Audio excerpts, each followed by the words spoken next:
Mr. Eric White, dude, I'm pumped about tonight. Like anytime we have like two guests stacked up, I get really anxious as we lead in because I'm like, man, there's so much news that we got to cover in such a quick time. But man, once we get kind of like backstage and talking about all the stuff that's coming, dude, I get so excited. So, Yep. anyways, guys, welcome to episode 154 of the Drag Driver Pete Show presented by Summit Racing. Huge episode tonight. We're talking about Drop the Hammer, Speedfest, Rocky Mountain Race Week, Streetcar Challenge, Street Weekend UK, and 11 events that happen in June. It's going to be insane. Larry Larson has returned to Drag and Drive.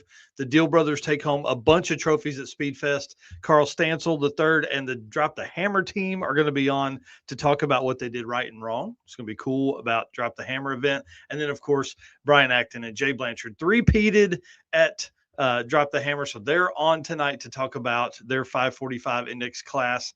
And I think I'm going to slip in some of their stuff from the circuit as well. So, Mr. Eric, if you'll hit the intro, let's do the same. Yeah, let's go.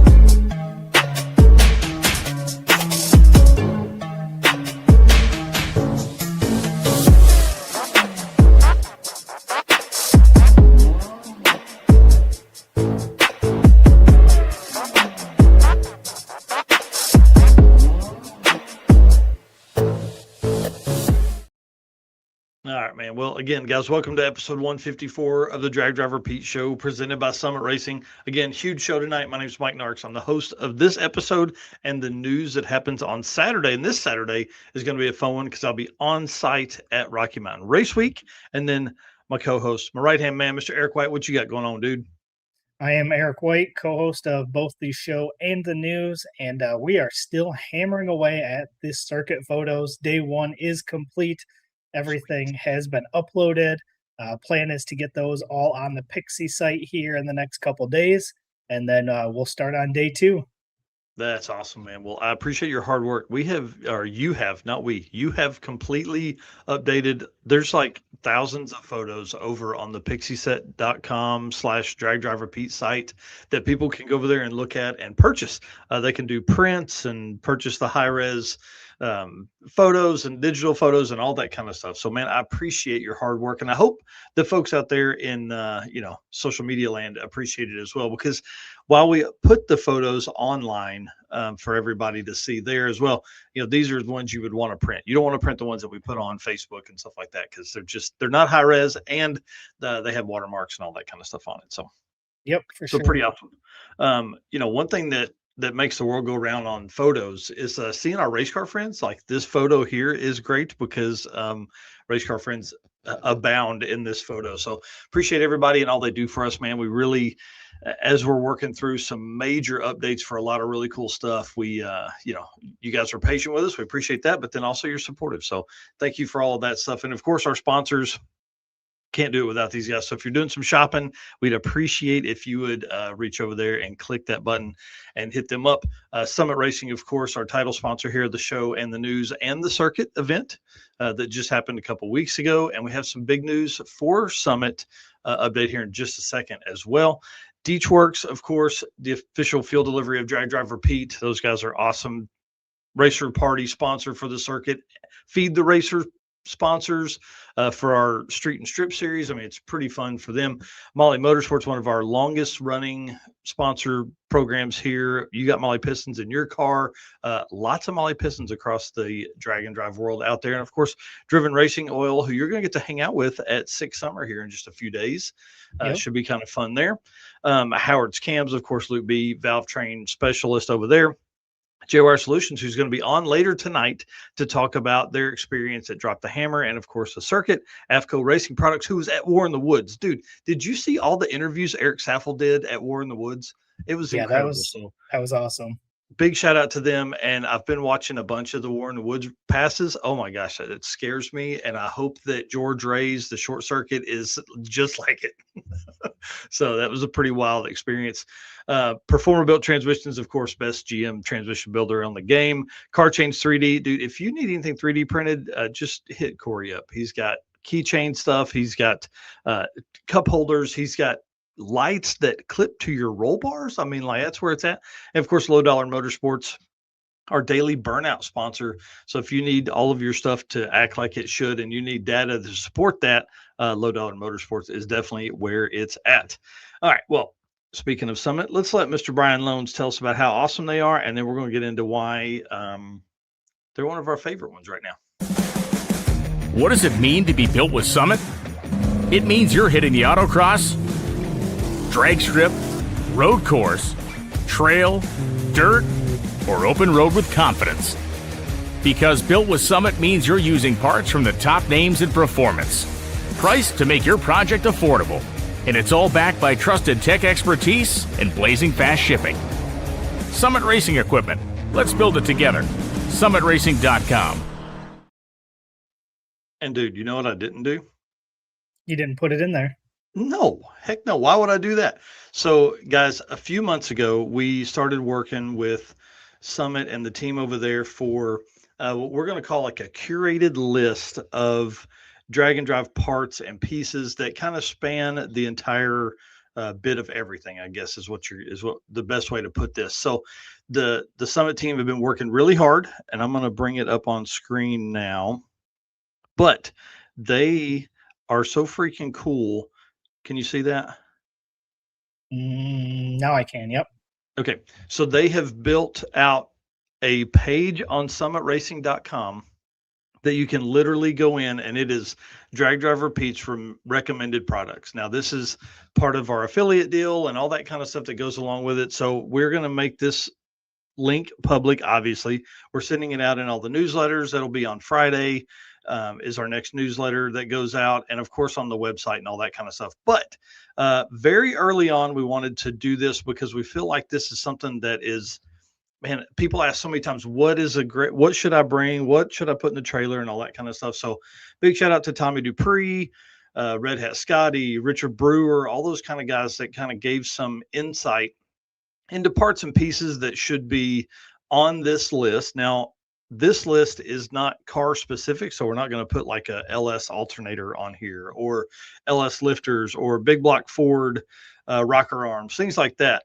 This is going to be a list that would be good for all of your parts and pieces for your drag and drive trailer. So you can see like canopies, it's got fuel jugs, it's got the Summit Racing hand towels, you've got fuel pumps there, all that kind of stuff. Of course, the big brim hats and the baseball caps from Drag Drive Repeat, and hoodies and all that kind of stuff. So big shout out to Summit for basically letting us kind of stretch our legs and do that. That was kind of fun to mess with, and we're going to continually add to that. So I'm asking for folks to message us, tell us what parts that you keep in your trailer that are something that's kind of universal. And big shout out to Richard Brewer again. He sent me like his entire list of stuff that he's camping with, and we're going to gather all that up because they worked hard to get this done. I don't want to immediately put something right on their back. So yeah. So big shout out to Summit and say thanks to them. So yeah, it's going to be pretty cool to build that out. I think over the next, few weeks and months, it'll be full of cool stuff that you can just click the affiliate link, go on there, and then it'll be right on that homepage. You can purchase it right from there. Yep. And of course, the affiliate link you can find at the top of our website, or any link on our website, but you can also find it at the top of our Facebook page as well. It's one of the pinned posts there. And of course, if the products qualify, I guess probably the best way to say that, we do get a little bit of a commission on that. So we'd appreciate any help that you could provide with that, because that helps us do more with more. So, all right, drag drive repeat updates, dude. The old truck is about to kick my ass. Like, so it has blown the passenger side exhaust gasket out. Well, of course, that's the log manifold side. So I've got to completely remove the turbo and the turbo mount and like all the stuff. And with the change that Tulsa's made on website stuff, I just haven't had the time to really dig in and spend a few hours at a time. But I got to, man. I leave Friday morning for Great Bend, Kansas, and I need it. Some good stuff here. Small propane, matte gas tanks for torches, and grills should definitely be in the trailer. Oh man, that's a good one. And beer, energy drinks, and Canopy, the bear essentials. Yeah, and that dude should know. He's done 3 drag and drive events in the last 3 weeks, so I think he should know what's up. But the old truck is again just kind of kicking my ass, and I'm back on it tomorrow morning first thing. Instead of taking a walk, I'm gonna do that and get that thing wrapped up, and then should hopefully have no issues cruising that thing up to Great Bend for day 0 and day 1 of Rocky Mountain Race Week. That'll be And exciting. then, oh, dude, I'm so ready. How about 17 days until Two-Lane Throwdown? Yep. Where has time gone? It was just March, right? Like it March feels like it. So Two-Lane Throwdown, this is exciting. A lot of really cool stuff happening in the Motorama event side of stuff. They've got some high-level cars that will be in town and will be at the track, because that is also the same weekend as the Mid-America Ford and Shelby Route 66 Nationals, which is a huge, like thousands of Fords are going to be in town. So it's going to be kind of fun to hang out with them that morning. And then, of course, the Two-Lane Throwdown folks will be racing during the test and tune portion of the Ford and Shelby Nationals. So, dude, we could really get an opportunity to introduce drag and drive to a ton of really cool people. So I'm excited about this event. This is really, really a big one. Again, $125 if you sign up early, or it's $125 if you are a previous circuit or drag drive repeat event participant, and then it's $150 for everyone else. How far is it from Byron to Tulsa? Yeah, like 10 hours. Yeah, 10 hours. I hinted at this last week, but I don't have all the stuff done yet. We have big news that's coming for the short circuit, but I can't release it yet. If you watched episode 153, when a certain promoter was on here, we hinted at a few things that should give you some clues for what's coming. But this is going to be a ton of fun. You're going to want to sign up for the circuit again, or the short circuit again. July 17th will be previous event participant registration, and then July 18th will be open to the public, if we even get to the public. I'm telling you, there's people that message me about this 2 or 3 times a week that are like, hey, where do I sign up? Sorry, this AC is like kicking me in the throat big time here. And then lastly, this was really cool to me. As we go through each month, I go back to the previous month and see where we're at numbers wise, see the reach and all that kind of stuff that we do, and make sure that we're doing the right stuff and we're not falling off in any way. Well, I'll tell you this, we didn't fall off at all in the month of May 2020. Nope. Absolutely insane. So I just wanted to bring this to light and give a big shout out to you. Obviously, a lot of stuff came from your side, stuff from Jesse Fox, Richard Brewer posting some stuff, and of course our boys Joe and Brian, both who are just rock stars when it comes to this stuff. 96 posts over on Instagram, 184 posts on Facebook. That includes all the shares and stuff like that we've done, and 94 videos on YouTube. Dude, it's incredible to me. So I thought I would kind of recap a little bit of YouTube stuff. 47 shorts, that's more than one a day. That should get us in the algorithm, you would think.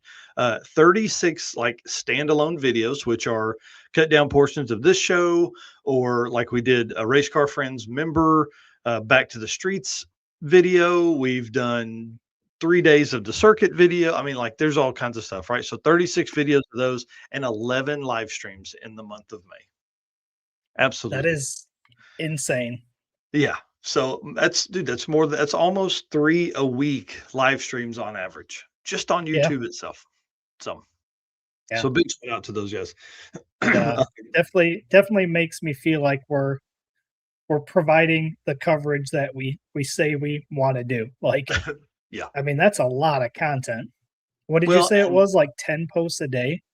Yeah, it's more than 10. It's 370 something posts, 374 posts. So when you add that together, that's pretty stellar. And of course, like there's so much more news we could put out. I struggle because half the time I'm like, man, should I just go live and talk about this or make it an article? And a lot of times I make it an article or a post. So maybe 94 turns into 110 next month. Or for the month of June. I don't know. But big shout out to the whole Drag Driver Beat team. I appreciate you guys. When I say I want to be the source for drag and drive news and entertainment, man, that should show right there. We're serious about this. That doesn't even include the website posts. That doesn't include the articles that are written over there and all the stuff that goes on over there as well. So anyways, yeah, pretty cool. Pretty cool. Race Car Friends member updates. This is another big one. If you don't know what the Race Car Friends member is, basically $10 a month for folks that sign up outside of PRI. It basically, well, you can go to the website. It's down there on the bottom of the screen. You can look at all what you get and all that kind of stuff. In my walk this morning, I was like, I need to do more with this group. And of course, as we move into, the busy season of Drag and Drive here with 11 events in June, I wanted to find out what everybody's got going on. So I just started messaging all of our Race Car Friends members. I didn't get to everybody, but I got to, I would say about 10% of them, really probably 20% of them going through there. And I've got an email newsletter that'll go out tomorrow that is going to update just the Race Car Friends members. So that'll be kind of fun for the updates I have. So this is becoming a new part of my daily thing here. So I'm going to start, following up with these folks because this is how we're going to be able to tell more stories, right? The first story I want to tell is one of the coolest ones, and it's Red Hat Scotty. Dude, this guy has put together what he's calling the Cheeseburger Battle. It is a shootout between 4 folks in the 10-0 index class.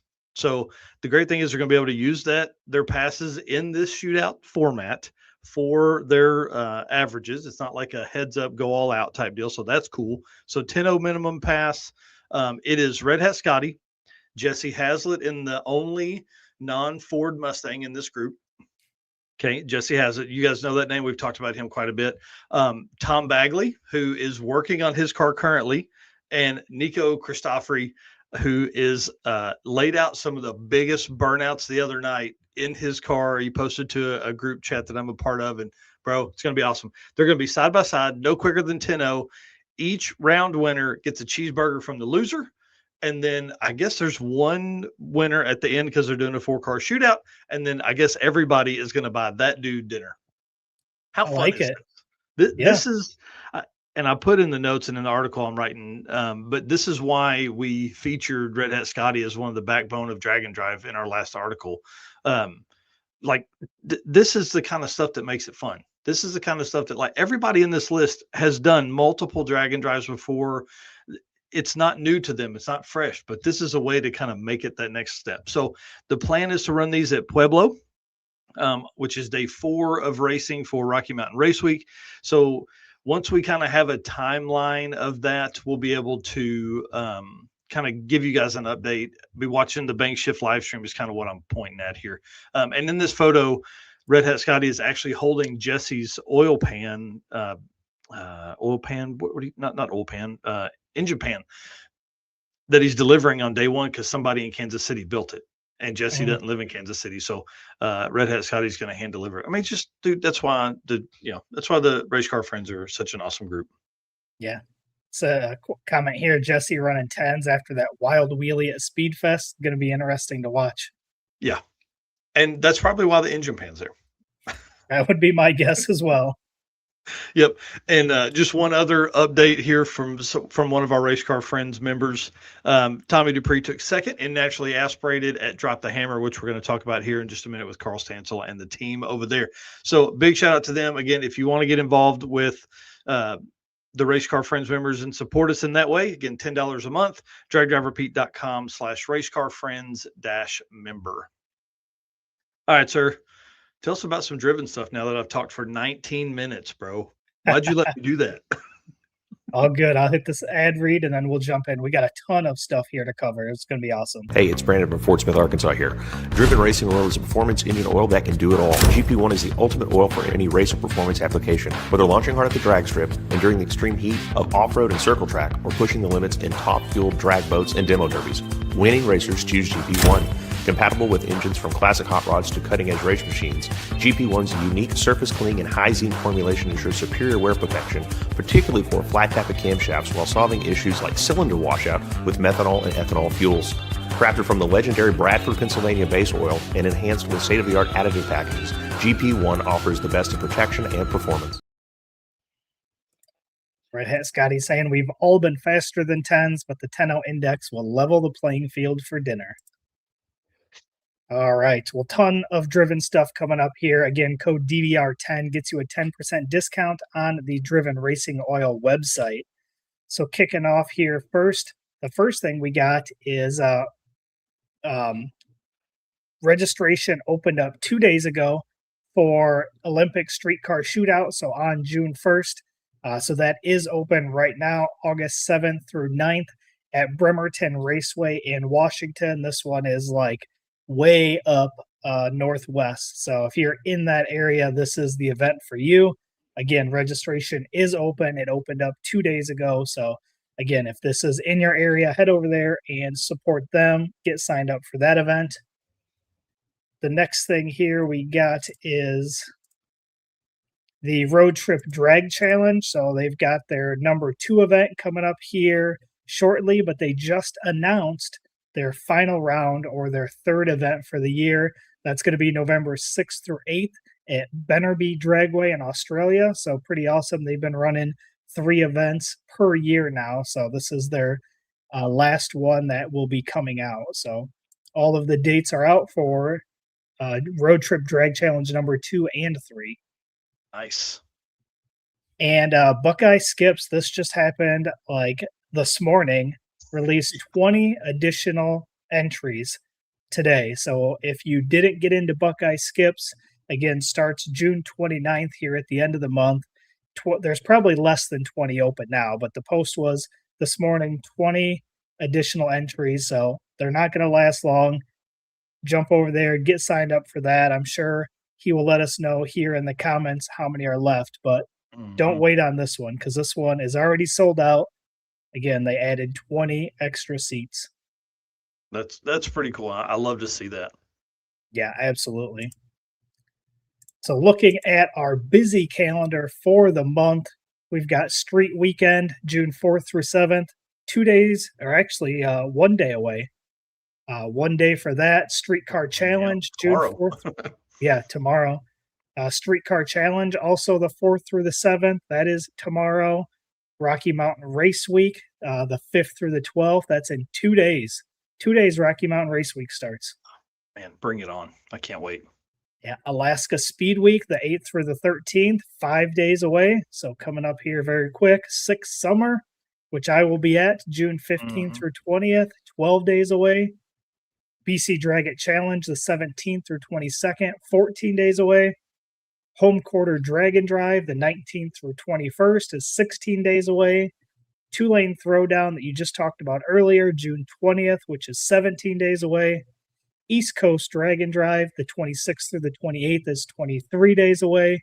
The Great American Detour, one of the biggest events that we're ever going to have, from New York to California, the 27th through July 4th, 24 days away. And then rounding out the month, Buckeye Skips, June 29th through July 3rd, 26 days away. Man, that's crazy. That is so crazy. Yeah, and we talked about it, I think, on Saturday, but June 20th right there is the busiest day in June. We've got 4 events going on June 20th. Man, that's probably the busiest day of the year. It could be. Man, crazy. Yeah, there's only 7 days this month without an event going on. Jeez. So when you talk about those social media posts that we made for May, if there's this many events going on, we're going to definitely be making lots of posts on updates of everything. Oh, yeah. Man, that's wild to think that's incredible. Derek Putnam saying, it's saying Monday through Friday. He's got the 14th through the 19th, but I don't know. June 15th is Monday. Yeah. And June 19th is Friday. Right. Gotcha. Okay. Yeah. Oh, well, anyways. So maybe June 20th I have wrong because I have it Monday through Saturday. Oh, I got you. Because I think typically they've finished on Saturdays with Sick Week and Sick Summer, right? I thought that was a big thing, so they could go, they could get there and get all their stuff done. Anyways, sorry. Yep, all good.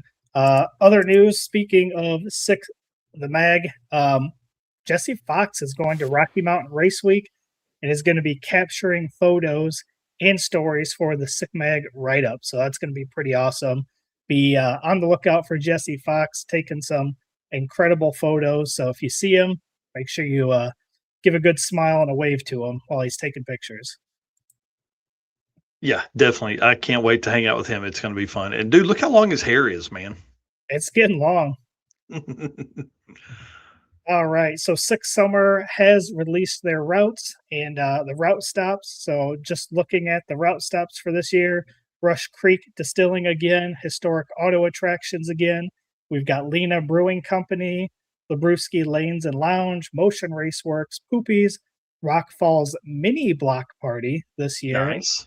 And a Freeport block party. So going to be some new things going on there, which is exciting. Yeah, I really like the Rock Falls, man. That's really. I would love to find a town here on the circuit next year that we can throw a big block party again. That was a blast.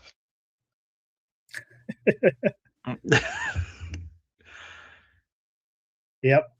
Eric will never get all the pics done. He's gone 100 years old talking about all them photos from Sick Summer 26. I think it was like 4,500 photos I took. Oh, man. Yeah. I always say I'm going to take less next year, and I never do. So we'll see what we get this year. Yeah. Pistons and the Pines up next. They did make a post of where they are at currently. 80 participants signed up.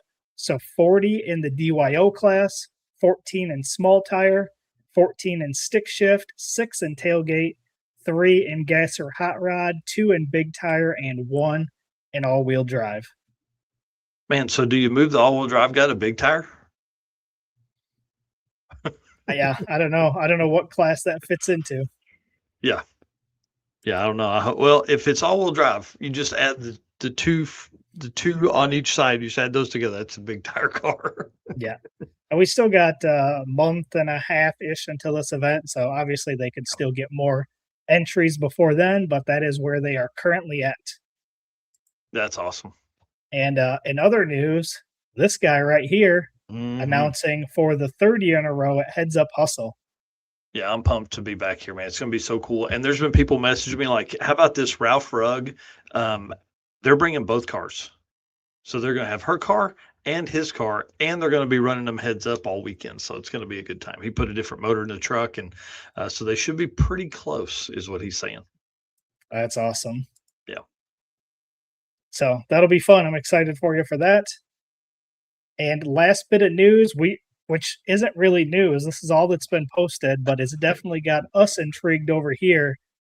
Bragging Rights Stick Shift World Championship. I don't know what it means yet. It's going to be awesome. Nothing's been released, but this sounds like it's going to be pretty badass.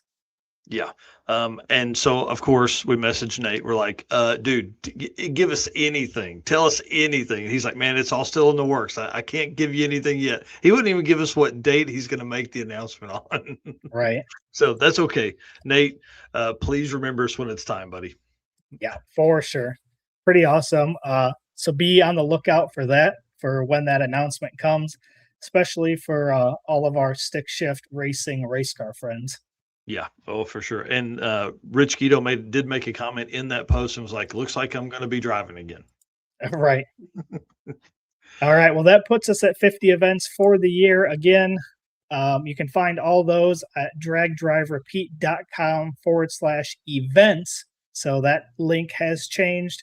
Again, we don't have to worry about the year anymore. This makes it a little bit easier. So dragdriverepeat.com/events.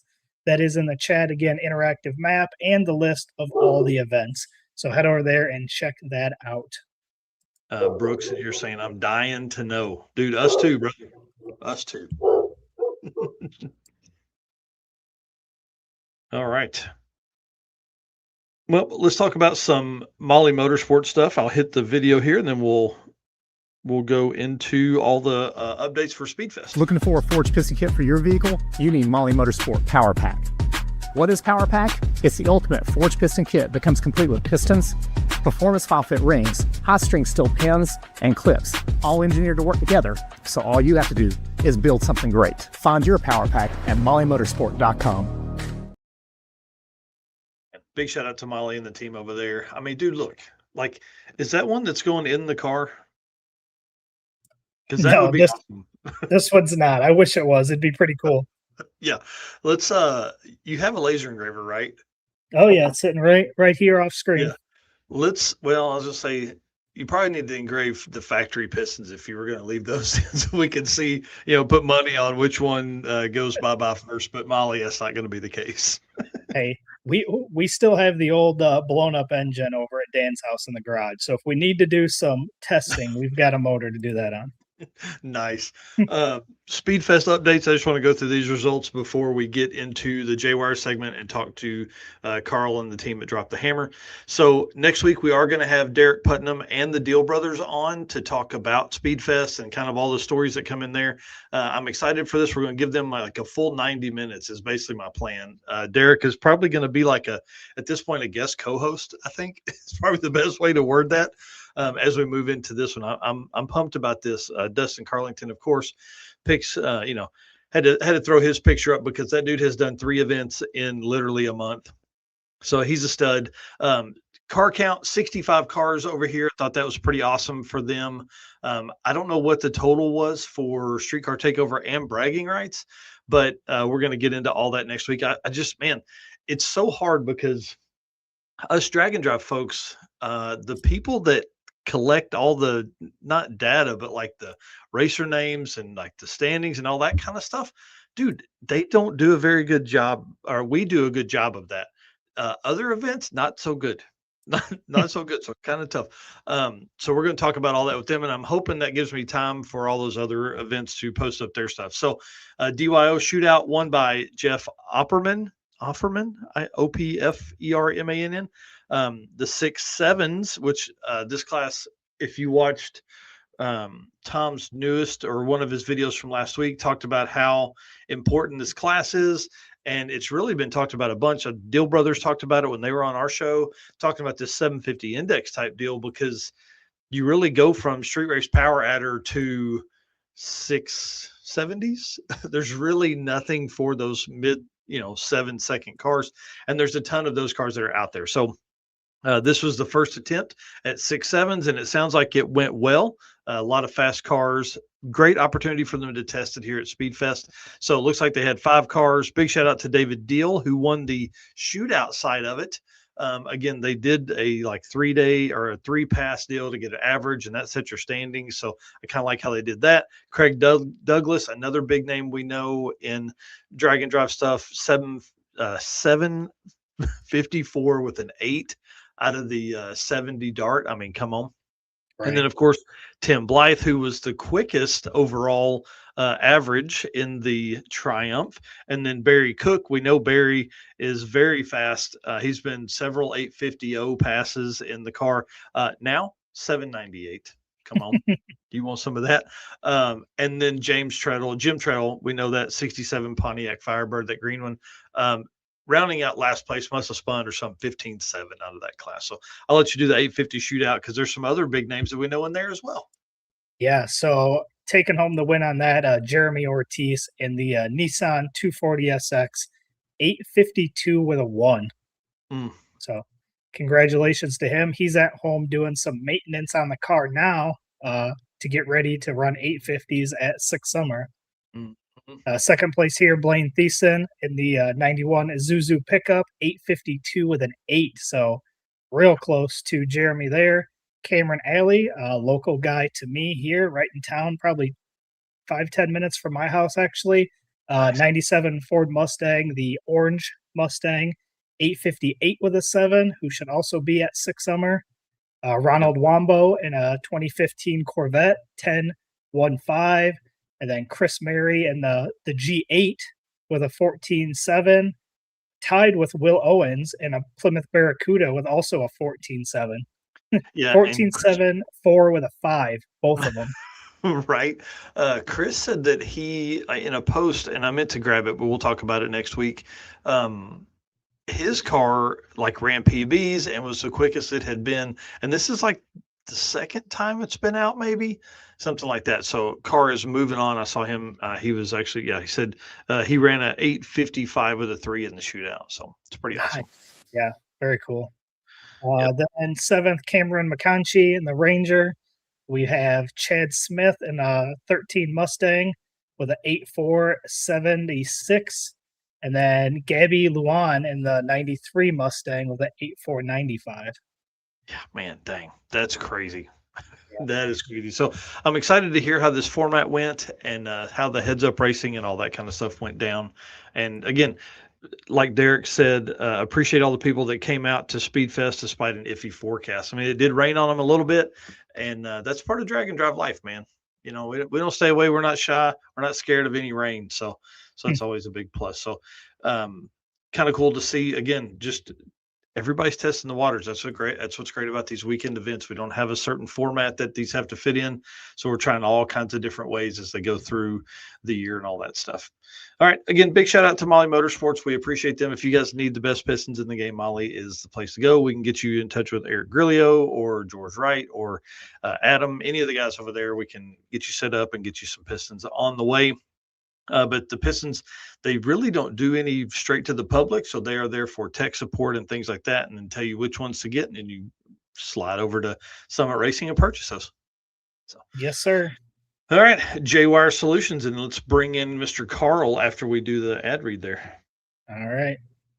What's up, guys? My name is Cole from Fort Worth, Texas. Expert car and marine wiring solutions that you can trust. J-Wire Solutions can wire and plumb your hot rod, your race car, hell, even your drag and drive car. Plus, they offer products to make your driving experience way better, like their blinker module that is just a must for all drag and drive cars. This module will allow your rear turn signals to continue to function while the brake pedal is applied, just like stock. Find all the details at jwiresolutions.com. Oh, for sure. All right. This is going to be a fun one. Carl has been on before. I can't remember if he was on before or after the event last year, but you guys know Drop the Hammer has grown from just a single event just 3 years ago to now 3 total events across the year. They've got Drop the Hammer, which is their mainstay. They've got North Carolina, another weekend event that's out there. And then they also have new this year, Judgment Day, which we're going to talk about at the end before we let Carl go, because I think this is going to be a fun one. Because again, another single day drag and drive event that's out there. They do the format a little different, which I like. Again, we're going to test the waters here. We're going to see what works and all this stuff. So let's bring on Mr. Carl Stancell, promoter, founder, creator, total badass of all Drop the Hammer stuff. But dude, are you in a race truck? Yeah, I am. I like your style, man. I like your style. I had to get out of the house, and everybody at the shop is getting loaded up and ready for this weekend's another event they're going to this weekend. So nice. Jumped in the truck and went out somewhere where it's quiet. Nice. In your street truck as you drove over somewhere to park and set up. I appreciate that, man. Yeah. That's awesome. Well, I mean, you don't need any introduction. You've done drag and drive for a long time. You guys, I didn't grab a picture of your Blazer because I'm a dumbass, but you drive a flat black or satin black square body S10 Blazer that's very fast, very consistent, and just goes out and kicks ass. And then you said, hey, I've done enough. I want to host one. And that's where Drop the Hammer comes from. Yeah. It was actually, we started it in 22. Oh, wow. Okay, 23. I'm sorry, 23. Okay. On the way back from sick week, people were saying that, they wanted to, from my area, wanted something they could go do on the weekend. That's kind of where the idea started. Yeah, dude, I dig it. I love it. It's an event that was on my list early in the year, and then sadly, back to the streets and your event were just too close. I couldn't make that turnaround work. So it is on my list for 27. I promise. I'm coming up no matter what. I'm going to hold you to that. Yeah, I'm in. I should have came this year, but man, I couldn't be gone from the house that long. Because I should have just came straight from back to the streets to you guys. Just rode with Matt Lang. That would have been better. Yeah. Is this your biggest year so far, car count wise? It is. It is. The car count wasn't a whole lot bigger than last year. Last year we had 117 racers. This year we had 120. Yeah. Last year we had 14 cruisers and we had 18 this year. So it's up a couple. Yeah. But it didn't get smaller. So that's the important, the important thing. Man, I'll tell you, that car count is a great number because people get plenty of passes. The group is not hard to manage. You get much more than that. It gets really hard to manage. But this is what surprises me about DYO, and I want to get your opinion from another promoter standpoint. You had 49 cars or 52 cars in regular in the other classes, right? And we're going to go through all those here in just a second. But 66 cars in DYO. Man, like some of the people could have snuck over and maybe got a podium in the other classes if they have done that. Do you feel like DYO kind of becomes a not necessarily a catch-all, but it's the spot where everybody feels like they can jump in and be competitive? Yeah, I think it's a little bit more, from a racer standpoint, all I got to be is consistent. If I could be consistent and nothing against them, but they're the slower cars. So they don't have to go back to the lanes and do all kinds of prep work to be able to make another pass. So they can just keep going around in circles and chopping away at that number to get that number. Whereas, if you're in some of the faster classes, you got to have prep time, so you can't make very many passes. And, obviously, that, the faster classes, the budgets are, it takes a little bit bigger budget. Yeah, that's true. Yeah, DYO is a fun class, and you guys use the same format that SICK kind of created too, right? Where it's the spread of your quickest and slowest pass. That is correct. Yeah, I love that. That's the way we do at the circuit too. And it, to me, I mean, shout out to them because they created a great way that's much easier for us promoters to sort and figure and all that kind of stuff. And the first year we had people trying to give us a dial in and then make a pass, bro. Throw that out the window, man. That doesn't work that way. No. And then the next year we set their first pass as their baseline. Oh my gosh, that was even worse because I don't know bracket racing stuff. And so man, it was a good time. So anyways, SICK did a great job creating that, and I think it's cool. All right, well, big news. You had Sean Skipper there, very fast car. This car just won unlimited. This car's been on a tear. I mean, it's done well at SICK Week. It's done well at Havlicks last year. It did great at your event. Ends up winning overall. Quickest average 4.706 average, and I thought these passes were pretty cool. So 4.708 for the first one, 484 for the second pass at Northern Michigan, and then a 456 for the second quickest pass of the event, which I thought was badass for Sean. Big shout out to Leslie Fogel here for posting up these pictures. I snagged this one, so I definitely want to give photo credit to them. But 4.706, man, this car had to be fun to watch.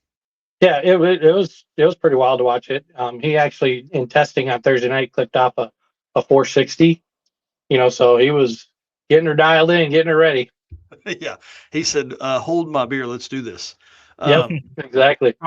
Probably one of the biggest stories to come to Drag and Drive in at least the last 10 years. Larry Larson is back, came to your event, debuted or re-entered the Drag and Drive market at Drop the Hammer, which I thought was really, really cool. And big props to you for him doing this there. And man, looks like he had a good time and went fast. Yeah, he did. He told me after he made his last pass on Sunday that there was more in it. He just didn't have enough time to get things set up and make another hit. Man, that's awesome. I can't wait. And this, I feel like the tracks and stuff you had, and hopefully the weather you had was something that'll be similar to him for Drag Week. His 481 average, listen to these numbers that it came from. So 481 average, he ended up with a 464 on day one, a 549 on day two, just couldn't make it happen there. And then a 430 with a 7 on day three. And sorry, I didn't do the math. I didn't do the history lookup on this, but I think that's probably the quickest pass in Drop the Hammer history. It is for sure. I think I think last year was in the 40s Wow. for the fastest pass. But yeah, he killed it.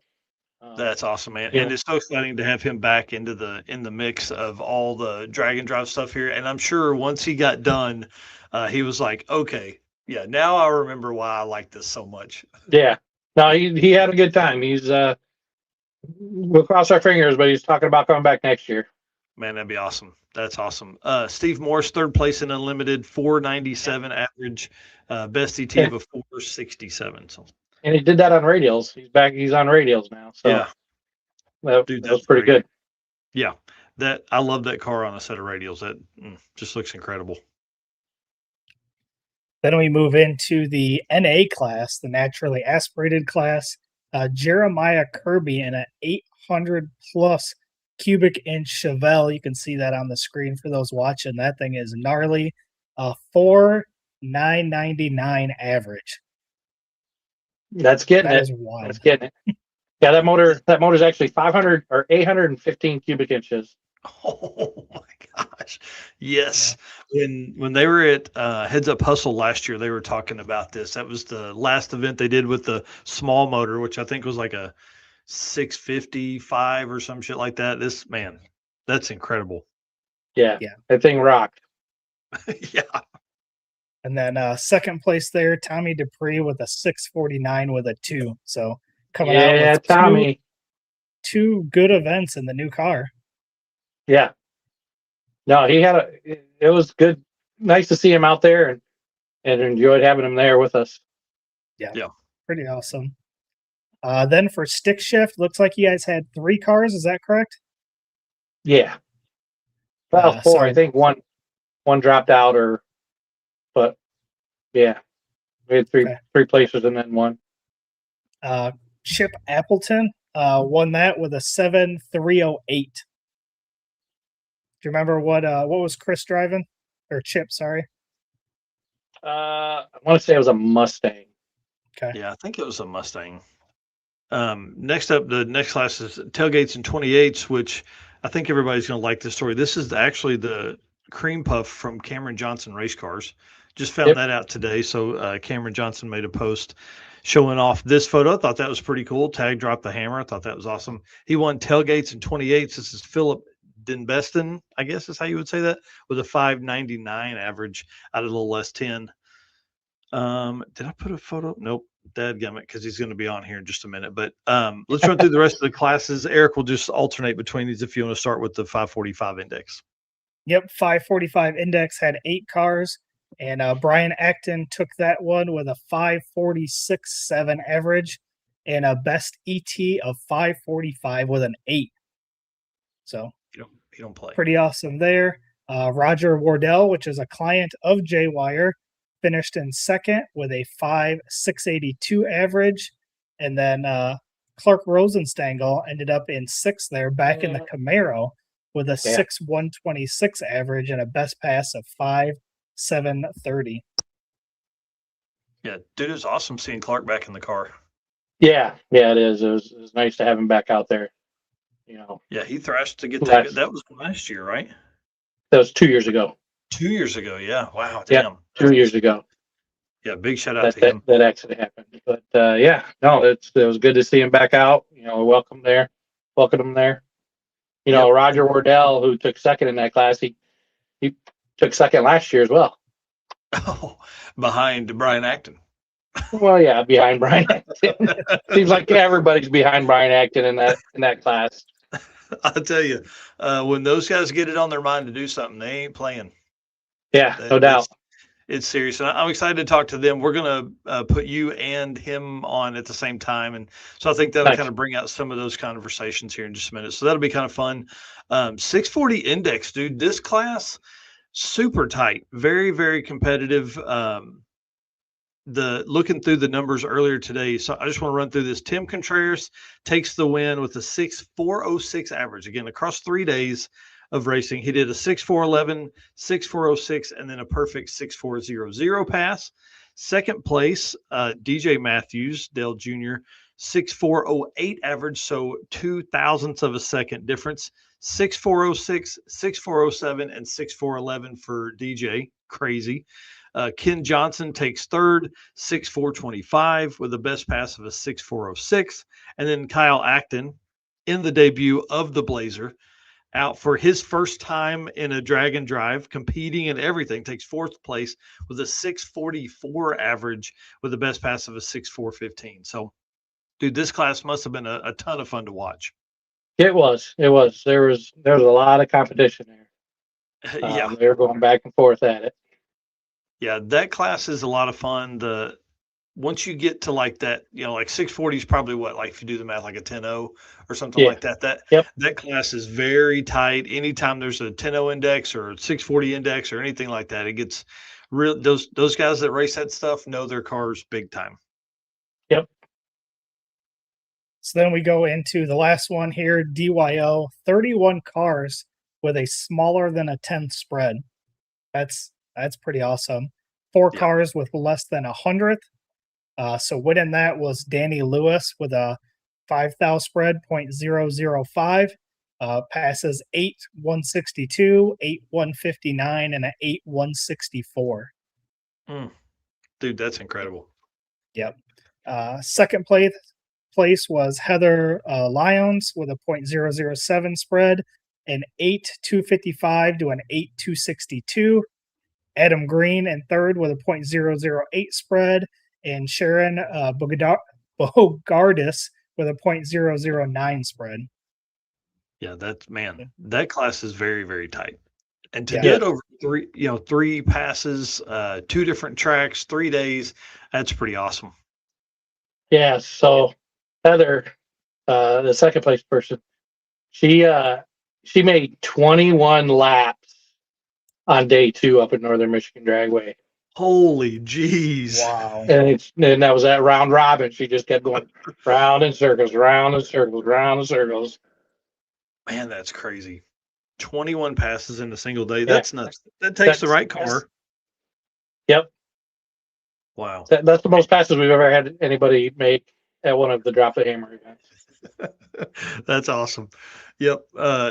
Nico was making so many at the circuit 2023, I think, that my wife was like, can I just leave and him give me his pass later? Like he was the last one there running to the last minute. He was like, just circles, man. It was awesome. So we have a joke now. It's a freaking Nico up there making that. Sharon Bogardis, people will remember that name from Heads Up Hustle last year. She almost won the 13-0 class, and the year before actually did win the 13-0 class. So she's competitive, and I think she races at Mid-Michigan as part of their bracket class and stuff like that there all the time. So she knows that track inside and out, and to be 009 on the spread's pretty awesome. Mm-hmm. Yeah. So, all right, that kind of wraps up our J-Wire stuff. That's the results from Drop the Hammer. From here on out, we're going to talk about all the fun stuff and stories and things like that come along. So big shout out to J-Wire and the team over there. I love what Jay's doing, the plumbing and wiring and all the cool stuff that you need in your race car. He can do them. Mr. Eric, you want to thank our race car friends and sponsors, and then we'll move on and bring Brian Acton on. Absolutely. Thanks to all of our race car friends in here making comments tonight. Appreciate all of you guys for everything that you do for us, supporting us and all of that. And again, our sponsors, we couldn't do it without all of our sponsors: Summit Racing Equipment, Deechworks, Molly Motorsports, Driven Racing Oil, Howard's Cams, J-Wire Solutions, AFCO Racing Products, Performabuilt Transmissions, Car Chains 3D, Low Dollar Motorsports, PowerTube TV, and Racing Junk. For sure. And before we move into that, big shout out to Scott Guthrie, who's at Reggie Moore's house, the organ grinder garage down there, about 4 hours south of me right here, and on his way to Rocky Mountain Race Week. So good luck to those guys on their travels. Awesome. All right. Let's bring on Mr. J-Wire Solutions himself, who just probably ran into the shop. Jay and Brian, Fast Act Racing, the Baptist dudes to do 850 stuff and 540 index stuff out there in the drag and drive game. Brian, tell us, how many trophies are there over your left shoulder? Those are the 3 Drop the Hammer trophies from 24, 25, and then from this past weekend. Yeah, does it feel cool having that? And then you 3-peated at the circuit in our 850 class. I mean, like, bro, you're just kind of a stud. You guys are studs. Hey, we like the regional events. What can we say? Yeah, I want to talk about that in a little bit, because guys at your level, that's important to keep that car rolling in that stuff. But right now, we're going to talk about drop the hammer. So I'm going to move you guys up to the top, so y'all can all be in the same spot there. Let me do this ad read for Deechworks real quick, and then we will jump into comments and questions from Drop the Hammer. From street miles to track passes, your fuel system has one job: perform when it matters most. At Deechworks, we engineer high-performance fuel systems built for the demands of drag and drives. From injectors and fuel pumps to filters and regulators, every component is engineered to be reliable and consistent under real-world conditions. Whether you're chasing a personal best or driving hundreds of miles between tracks, Deechworks delivers the fuel system your build requires. And of course, you guys know DDR10 discount code on Deechworks.com, 10% off all your fuel system needs. Okay, let's talk fun stuff here. How cool are the trophies that Drop the Hammer, dude? I love these things. Like, I know this is Dale Matthews and DJ, but look how awesome those things are, man. Carl, you do a hell of a job on these trophies. I love this look. Well, thanks. It's fun to build them. Hopefully all the participants like them. Yeah, I mean, I think. I was gonna say, I think trophies are probably one of the reasons people come out, right? Especially guys like Brian and Jay, because they're like, if we want to take one of them home, we want to be cool. Yeah. Just keep stacking them up in the back room. Yeah, at this point, Brian probably does need the trophy room. We need to do some work in the shop, Brian. We need some shelves. There needs to be some, like, on top of your refrigerator in the house is not ideal. Yeah, you're probably out of space if they're on the refrigerator at the house. Slipping off, like, actively. Don't throw me under the bus like that. I can stay on my way to work. Underhand pitch. Well, y'all, I mean, I want Eric and I just to let you guys talk for a little bit. I just kind of want like a recap of the event. I want fun stories, what happened, route stops, were there burnouts, was there cool stuff like for Carl, this is probably stuff he's learning now. I'm gonna open it up. We have a rule.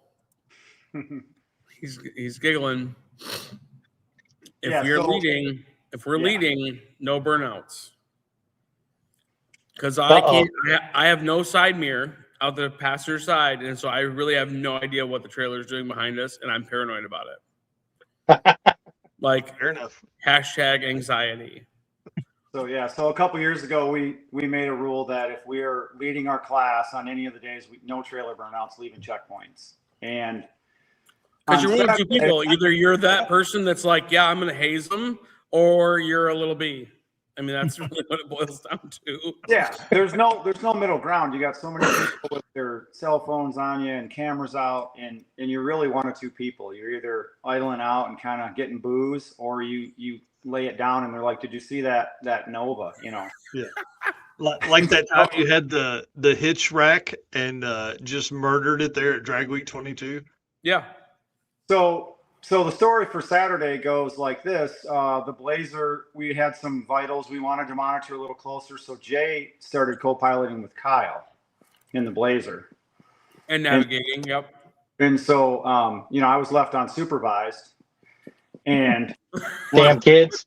Yeah, when we pulled out of this church where we had this awesome taco checkpoint party, I just couldn't help it. The hard targets lady was out there. So I laid down a burnout and Jay texted me right away, like, "What are you doing?" And I said, "You're not in the car, so it doesn't count." That's awesome. But yeah, there's some cool video. I'll have to send it to you guys that, there was a bunch of kids we knew out front being our local area. So I was able to retrieve a couple different angles of the burnout, which was nice. Yeah, and being that close to home, I'm sure that's probably a great setup for folks to come see, but you're also probably racing a lot of local folks, right? Yeah, definitely. Roger Wardell is a good friend of ours and a customer of Jay's, and, has a clone to my car. So we all traveled together and obviously guys in other classes, I knew, probably, half of the cars that were in the event, which is really nice, and know the area that we're driving into, which is kind of nice as well. Mm-hmm. Yeah, at one point we were like 14 minutes from Brian's house. Oh wow. Yeah. And I told that, like, I mean, again, I'd support anybody doing the event, but I had customers. I'm like, in the first 45 minutes of your drive, if you have a problem, I can get you on a hoist within 25 minutes. Wow. You know, and that's like a big deal. I mean, like literally like the Nova's sitting in the hoist bay right now, but yeah, so that burnout, 156 mile an hour wheel speed. That's awesome. I'm like hashtag data, you know, like it's Yeah.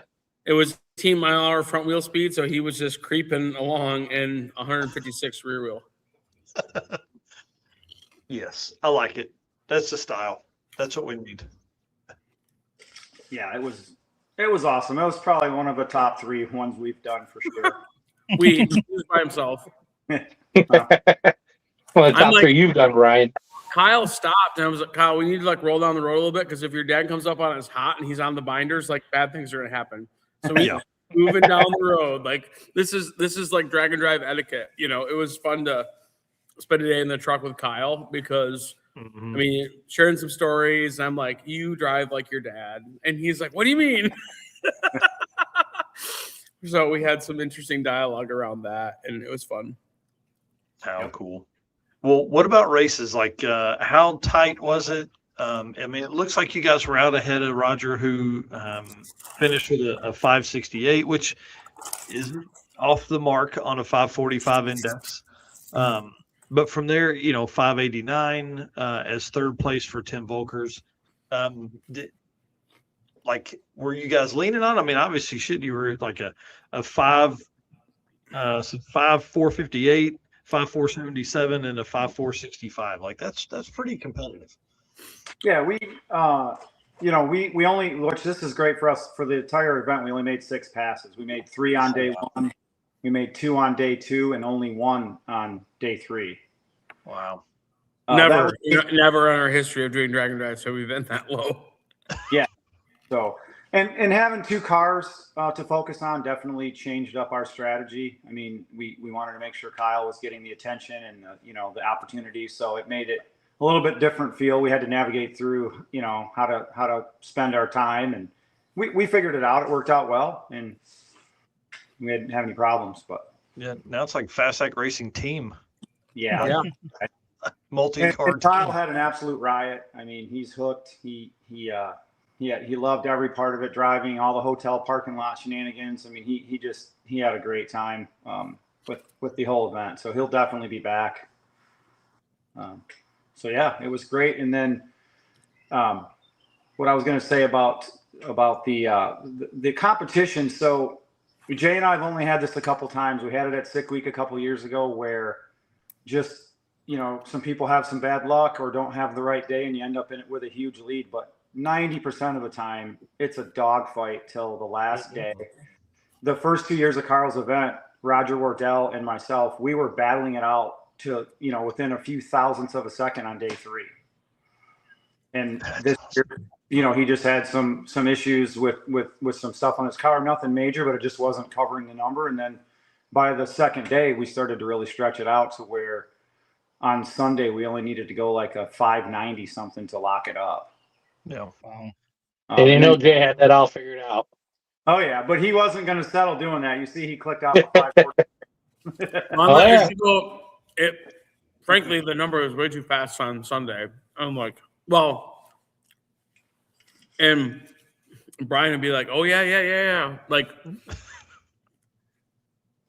I'm like, I don't want to be, but I'm like, I want to be like, yeah, we need to be respectable, right? Yeah. And so the plan on day 2 was, because we felt we were in a good spot, it was like, that's one and done and focus on Kyle. And we went up, and I was like, this track, I mean, I don't want to like knock it. I mean, like, the surface was sketch on Saturday. It was, no doubt. What's that? It was, no doubt. And I said to Brian, and we were in the driver's meeting, and I'm like, hey, we're going to go down the slick lane after like 6 cars go down. He's like, hey, you tell me where to go, man. And so there was a pretty significant spin event, like 2.4 seconds in the run. And I was like, Brian, I'm like, with the tune-up that's in it, it's like, it's slower than yesterday's, you know, like I got power out of it, all this kind of stuff. And like, if it spins a couple times, there's no way it's going under. Car goes like a 44 with a 2 at 132.6 miles an hour. And I was like, what in the heck is going on? And it's like, this is not the plan, you know? And I'm like, I know it's not the plan. This is not how this was supposed to go down. Yeah, and, we had 542, J-Dog. Yeah. 42. Oh, yeah. Not a 44 with a 2, a 42. Way too quick. So Way too quick. 300s too quick. Yeah. And so we managed to go a 47 with a 7. I'm like, well, I'm just pulling it back, right? And then frankly, we ran that same tune-up at Mid-Michigan the next day, and I was like, oh, the air is going to be a pinch better, but like it's going to go a 47. And it went a 46 with a 5. And I was like, well, that was quicker than I wanted it to be, but damn it, we got it done, you know, like. One and done on that one, man. Let's pack this thing up. Let's go to the house. Well, it's really cool that Roger's car's there too. Now, did you turn his stuff down even more? Is that what the story is here? Yeah. No. So here's the deal. So Roger tunes his stuff. Like he and I talk often. And just being frank, Roger's got some stuff going on. Like he's had to turn. He's turning up like boost control and stuff like that, and he's not getting ET back out of the car. Like day one, he like turned it way up, and I'm like, this is far further than you need to be. And like he went 118 miles an hour. I mean, like the horsepower number is just down. Wow. And we found a boost leak on Brian, was it Friday night when we got into the hotel? Friday night, yep. And like he made a pass on Saturday, and he was like 126 miles an hour, and he's pedaling the car like 2 and 3 times. I'm like, cool. He's got his mile an hour back, right? Mm-hmm. And then Sunday, like he even again, he put some more dome in the car, dome pressure, and the car really never got over like 126.5 miles an hour. And so I just think, it probably just needs to be gone over with like a fine tooth comb and spent some time. The car's been 830s, like it's 75 degree air. Yeah, so it's just it's a Baker Engineering. It is a clone to Brian's car. The camshaft in Brian's car has changed since then, but that same track rental in 23, Brian, 22. 22 was when we first went in the 7s. Yeah. Yeah. So Brian's car went like 799, and Roger's car went 830. Like Brian had a little bit bigger turbo, but same intercooler, all that kind of stuff. That car's been 830s. Like on like a 75 degree day. So it's capable of doing it. Like something's just off. Right. Yeah. And like I said, at this point, it's just a matter of finding it really and figuring it out. Right. Well, Carl, tell us some stuff, man. What's going on? What happened? What was one of your favorite parts of it? I think the dinner on Saturday night at the church where we stopped, everybody was doing the burnouts or taking their cars down. They got this little gas station garage type outhouse at the place, and they're taking their cars down there, getting pictures, just hanging out and having a good time, and then right back to the hotels. We got to the hotel from there, and they were out in the parking lot doing scooter wars, racing little scooters, so it was just that Saturday night was a blast. That's awesome. What about you, Brian? Oh, go ahead. Oh, go ahead. I was just going to ask Brian, what was your favorite part of the event? Well, first off, doing the event with my son, was definitely awesome. He's like a little clone to me personality wise, and he's just a fun spirit. We laughed, he's competitive, but he also a lot of a lot of laughter to the group. I mean, he was jovial. We were traveling with Roger Wardell and his brother, so kind of Nova Nation, we call it. It was Kranger, Roger Wardell and myself, and then we kind of the three Novas plus the Blazer. And if we had to stay late at the track for any reason, those other two guys with the Novas, they just hung out until we were ready to go. We always traveled in a group, and the hotel parking, the hotel stuff, even at your event, Mike, when you go to a regional event, they're just different than the weekend. 100%. You're to the hotels earlier. People seem more interested in hanging out it's just a different feel. It doesn't feel like Jay and I will get to the hotel during a drag week or a sick event, and we're usually getting there a little later, but people are tired. They've driven miles and they seem ready to turn in. There's just not as much activity outside. So I really like Drop the Hammer, and I really, it's a lot of my local friends I'm racing against as well. So that makes it a little special, but it's just the shorter drives are nice because the day just feels like it doesn't beat the crap out of you. Yeah. Mm-hmm. I mean, I drove my car from my house with the little trailer behind it. I did not, because the mid-Michigan's 35 miles from my house. Oh, wow. And I logged from home to home round trip 403 miles. Oh, that's awesome. Yeah. So, we trailered the Blazer. My kid used my car trailer to haul his Blazer just because of, just a little more uncertainty with that, but it did fine. But yeah, that's probably my favorite part. I mean, it was awesome. Like I said, with the group we had and the friends, it was just, that was probably the best part of it for me. Obviously my car ran well, and that's always a positive going into 6 summer and a couple, but yeah, good. Wait, did you say John Pranger was there? Oh shit. JT? Man, Yeah, I love that guy. he was in the DYO class. I don't know where he finished, but he was running like 8:15 in the 8th mile, maybe in the mid 8s or low 8s. Yeah, it looks like he was down. I mean, 12th or 15th or something like that.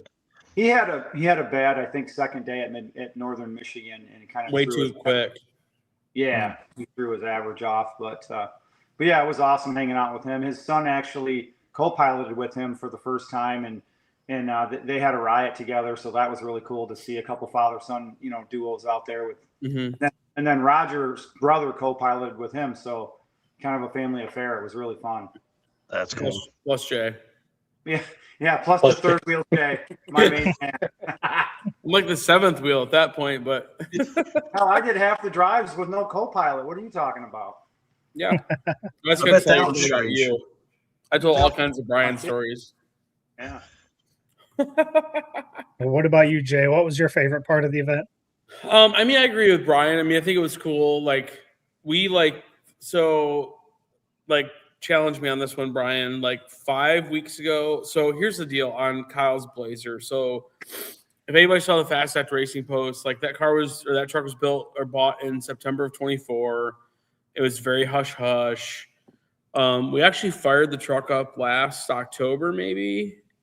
For the first time after hey, I would rather wire it like this. Brian's like, I'd rather have this done like this. And so we probably took more apart than we should have or needed to, I guess. And so we fired the truck up for the first time in October. And that was motivation, right? Like we heard this thing run. And then it was like, oh, the exhaust doesn't fit the way it should. And a handful of other things. And it was like 6 weeks ago. Maybe a month prior to the event, maybe 5 weeks prior to the event. And it was like, I was at Brian's on a Friday night or something. And Kyle's in the process of just bought a house. I mean, there's just a lot of life events going on and whatnot. And I said, Kyle, you got a room for Drop the Hammer? Or are you sleeping on the floor? And he's like, he kind of gave me this, my shit's not going to be ready for Drop the Hammer. And I was like, it's running tonight. It must have been a Wednesday night because Brian and I ended up there, and Kyle stuck around, which I feel like sometimes he's like, oh, I got to go to bed or whatever. But I mean, I think it was 1 a.m. we fired that truck up. Oh, wow. And I was like, he was like, I'm not going to be ready. And I was like, not with that attitude. That's a Red Hat Scotty thing.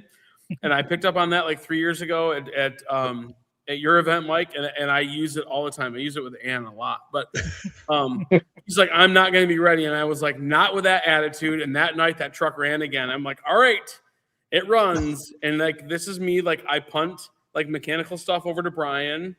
And then like a week and a half later, he's like, this electrical needs to be done. And then like a week later, I'm like, this mechanical needs to be done. And we like joust back and forth about the work that needs to be done. And they street drove the truck like the weekend before the event. So like I'll say 5 days before the event.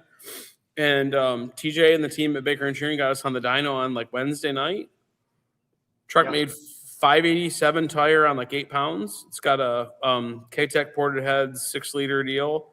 And they tested on Thursday night before the event. So the day after, and the truck went coasted to a 997. Golly, that's awesome. 629 to the 8th, I think it ran, or 627, something like that. So, Carl, do y'all run is it an open track testing, like a test and tune at night, or is it part of the event? It's for the event. It's for anybody that's participating in the event. They come and do their tack and get all registered and everything, and then they can test if they want. Fine. Okay, Eric, that's what we're doing next year. We've never done any kind of testing on Thursday before the event, but we had talked about John Dorton joked on his show, Gearhead Perspective. He was like, man, we need a tacos and testing because we do a racer pre-party. That's why we do need testing, right? But I think that's what we need to do. We'll just plan for that next year. Tacos and testing on Thursday. Yep. It's been a big hit the last couple of years. We've had 40, 50 cars both years that we've done it now that have shown up and tested. So, yeah, and I mean, like it just gives people that chance, just like Kyle's Blazer. I mean, that thing had not, I'm sure you made some full throttle pulls, but not like hey, let's put this on the chip and launch it on a prepped surface, so it gives you that chance. Yeah, well, and I mean, the other thing too, and I think it's so damn cool for Brian and Kyle in this whole scenario. Like, so both Brian's kids ooh, is that me? Audio bad? No, that was one of the guys leaving the shop. Justin DeWeird. Okay. I started talking and I thought the audio got really crappy. So both of Brian's boys have been 8s in the Nova. Was that last fall, Brian, or 2 years ago? I think it was 2 years ago, now 24. And so they've both been fast. And like the other cool thing, and again, I'm stealing a bunch of thunder, but both of Brian's boys are in the 2 club in the East Coast Timing Association. And maybe we can like delve into that a little bit later. But so they've both been really fast and they've both been very quick also. But the cool thing, so the one thing is you talk about like, so Kyle has bumped in a turbo car, but he's never like launched a supercharged car. So like staging's different. Oh, like, man. I'm working through that with a customer of mine that went from like bumping in a turbo car to trans braking a supercharged car to now like we have like a handbrake and a clutch and a gas pedal and that whole sequence. Like, I mean, these are all, it's very different. And like, and Brian and Carl can attest to this. And like, I haven't drag raced in forever, but like for whatever reason, 7 seconds feels like 0.7 seconds when you're like doing all that work on the tree and staging. And so everything just speeds up so much. And so there was a lot of, Brian and Kyle spent a lot of time Thursday and into Friday, like talking about like staging procedure and 1 second reaction rule penalties and all those types of things, just to ensure that Kyle was like ready to go. And so, I mean, the Blazer has Brian, 4, 5, 6, 7, 8, 9. I mean, it has like 12 laps on it. Probably. Wow. So, I mean, it's. And to end up 4th in 640 is pretty impressive, especially that class being so competitive.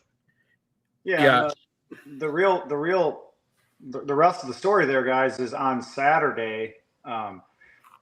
So we went 641 with the Blazer on Friday. On Saturday, on his first attempt, about 500 foot, so near the finish line, we saw a bunch of smoke, and the Blazer went 647. And we get back, and it blew the timing cover seal out and pushed it up against the balancer.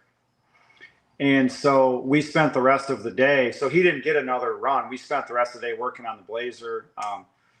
Bonafide Tools, Jamie Ham, we needed a balancer puller, and he built a special limited edition drop the hammer balancer install removal tool that's engraved. That was a giveaway item. He went and got that off the drop the hammer tent display and brought it over to us and helped us get the balancer off Kyle's Blazer. Yeah. Too cool. Yeah. Wow. Yeah, I said I was like driving by and he's like, there, just take that. And I was like, we're not using that. That's a giveaway. And he's like, the hell you're not. He's like, you need it. You're grabbing that thing off the bench. Like, go use it. And then by the time I was like, all right, it looks like we thread this into here and we thread this into there. And by the time like we got parts and all this kind of stuff, and I come back and like Jamie's like doing the work and he's like, oh, I feel like I've just, like, is everything okay with this? And we're like, yes, like non-planned support. Like, yes, oh, cool, indeed. man. I didn't want to scratch the tool either. I mean, it's got to be someone's winning.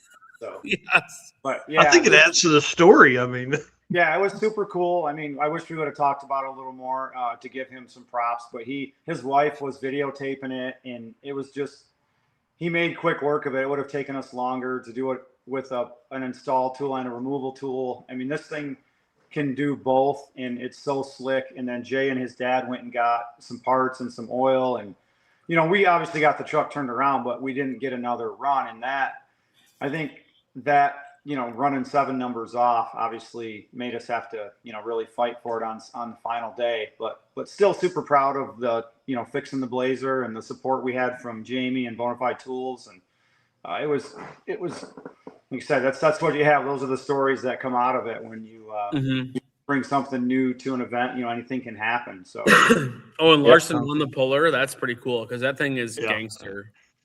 Yeah. How cool. That's awesome. Let's talk about route stops a little bit. What was your guys' favorite route stop? I like food. Which one? I like food. Yeah. The Harley Davidson with the barbecue? No, the church, the cruise. Oh, with the tacos? There was barbecue. Where was that? At the Harley Davidson place in Fremont. Oh, that was way after we were long gone at that point. Apparently, no, yeah, we came through there pretty late. So okay, yeah, they might have been done. We must have missed it. But yeah, tacos were really good. Like I said, I like food. The tacos were awesome. And so one thing I thought, it gives people a chance to stop for a minute. You're not like, I got to get here, I got to do this. So that's cool. Yeah, the church. Food stop with the church. I mean, when we got there, we did get there a little bit later because of the repairs on the Blazer and stuff. But there had to have been over 100 cars in that church parking lot. Oh, how cool! I don't know if there were some local people mixed in. It maybe looked like there could have been, but yeah, they had some of the locals there. Yeah, so it just felt like you were literally at a car show. I mean, it was. It was not just your typical maybe 15 to 20. I mean, the whole back parking lot of the church was full of cars, all classic and race cars. So yeah, pretty cool. That was a good deal there. A lot of burnouts happening out in front. I mean, a lot. The track out in front of that looks like a drag strip. It is ridiculous. Oh yeah. Yeah. And then the cops came by. Oh yeah. Yeah, after we left. Yeah. They were like, "Was there a gray Nova over here anywhere?" Yeah. Nothing. The other thing that was really nice was, is it Freeland Chiropractic, Carl? Yeah. Yep. So Freeland Chiropractic was an event sponsor and then also one of the route stops. And so what I thought was really cool, and I feel like it's like Small Town USA is where you get this, is Carl's team, they had some like slow and stop signs because we had to pull in like a downtown district. We had to pull from the right lane to the left lane and like parallel park going the wrong direction and take a picture. And they were like slow and stop to like let us get across, get parked, run across the street, take a picture, and then like get back into traffic. And they like held up traffic in, again, Small Town USA. Was that Fremont? No. Sparta. Sparta. How cool. Yeah. Yeah. And I don't know if you coordinate with local officials or anything like that, but like Yeah, they were out there stopping traffic. So Freeland Chiropractic actually set that all up. that's He's big into the community there with doing car shows and stuff later in the year. Yeah. So he talked to them, and they got special shirts made up for themselves, bright pink shirts, so everybody could see them, and it was a neat deal. yeah. That's cool. And that was fun because like there's sometimes it's like, and like I don't want to sound like a complainer, but like Brian's Nova has horrible turning radius, and I'm going to learn more about this in 2 weeks at Six Summer. And we pull a trailer, and it's just sometimes it is a nightmare to get in and out of somewhere, or you like underestimate what your turn radius needs to be, and all of a sudden you're like, oh crap, like I'm like literally hard lock up against like the bar, like I physically can't turn this thing any sharper. And so it was nice to be able to be like, all right, this is great, like we have like this nice easy like mellow like move over to the other side. And it was funny because it was like they're gonna be there till 6, and it was like 5:49 when we pulled through there, and I was like, if they're not there, I'm harassing Carl because he said 6, and I'm a stickler about time, and so, and we were able to, and then we kind of like motioned the girl. I'm like, we're gonna pull up, and then because we had 4 in our crew, and then the next 2 pulled in behind us, and then all 4 of us were able to leave together. It was really slick. That's awesome. Yeah, they put a lot of effort into it. Yeah, John saying Carl had a nice pink shirt too. He did. I did. They outfitted me with one. Oh yeah. Well, that's what happens. That's awesome. Then last question here. Outside of your guys' cars, Brian and Jay, what was your favorite race car that was there? For me, I kind of liked it that Larson was back. I'd never seen his truck in person, and the hype and the excitement around that. And the thing is a piece of artwork. The engine setup in it is one of a kind, and he's really approachable. He'll talk to anybody. He's super friendly, and it was just neat to have that caliber of a racer there. It kind of had a buzz going with that. So I thought that was cool, and that was probably my favorite. Nice. Jay? So Brian kind of stole mine because the power plant that Visner built, who's local to us and one of Carl's sponsors, like there's some magic stuff going on under the hood of that truck. Yeah. I'm the John Lahone's and Jeremiah Kirby's Chevelle, since I wired it, and I think 815 cubic inches is just insane. Yeah. And the fact that it runs 490s NA is rowdy at 30 and drives on the street. 3160 race weight or whatever it is a little bit insane. And then somebody who I've had a boatload of respect for in the past, and my respect has grown in the last 2 to 3 years, is Jim Recline. He's got a 66 GTO. That thing's so nice. Yeah, and homeboy, fortunately for him, his trailer gets lighter as he goes because he's consuming race fuel out of his trailer while he makes the drive. But we went to the finals in Quick 8 against him, and Brian's car didn't quite make target boost, and we went 520s to his 5 flat, and he was like, I'm looking around, I couldn't find you. I felt like it was a scene out of Top Gun or something. And I said, yeah, because you were going to grab the third kit. And he goes, it was armed. He goes, I knew you probably had enough to run with me if I was going to run 5.0 something. He said, but I was going to make sure that you were going to come around me. So those are the two. And so they're big block Chevys, really big block Chevys and then big block Chevys. And so I don't know, maybe my taste is changing. I don't know, but don't let Brandon Miller hear any of that because he'll be like, oh, big blocks, but What about you, Carl? What was your favorite one there? Oh man, where do I start? It's hard. It's really hard. Jim Klein, I've known him for a long time. I worked in a shop with him. He's helped me build my car. I've helped him build his car, and it's just a beautiful car. Mm-hmm. And he grenaded the motor 2 weeks ago. I forgot to say. Yeah. Wow. we spent the last 2 weeks changing the motor and kind of getting it dialed in. The motor was untested, so for him to come out there and do that was awesome. Larry Larson coming out, that means a lot to have somebody like that come, to the event. And the thing is when he debuted that truck back in 2014, that was my first drag and drive. Oh, wow. I got to sit next to him debuting that truck for my first drag and drive. So, that was kind of, nostalgic for me seeing that there and whatnot. And, Visner, the engine in that truck now, I've dealt with Dave a lot. I've got his parts on my motor. That, just everybody, it's hard to nail down a favorite one. Yeah, because like from the promoter side, every one of those cars has a cool story that you've been involved in somehow. You know what I mean? Like, yeah. Everything there is, oh, that's cool because that guy did this and that guy did that. And yeah, man, I love it. That's cool. Yeah, so it was just great seeing everybody out there, the camaraderie and all the fun that everybody was having with it. It was great. Well, now that Drop the Hammer Michigan is done, before we let you go, Carl, we got to talk about Judgment Day. One day, no mercy, brother. That's right. I love this. I love single day events. I love the opportunity for people to get in and do their thing.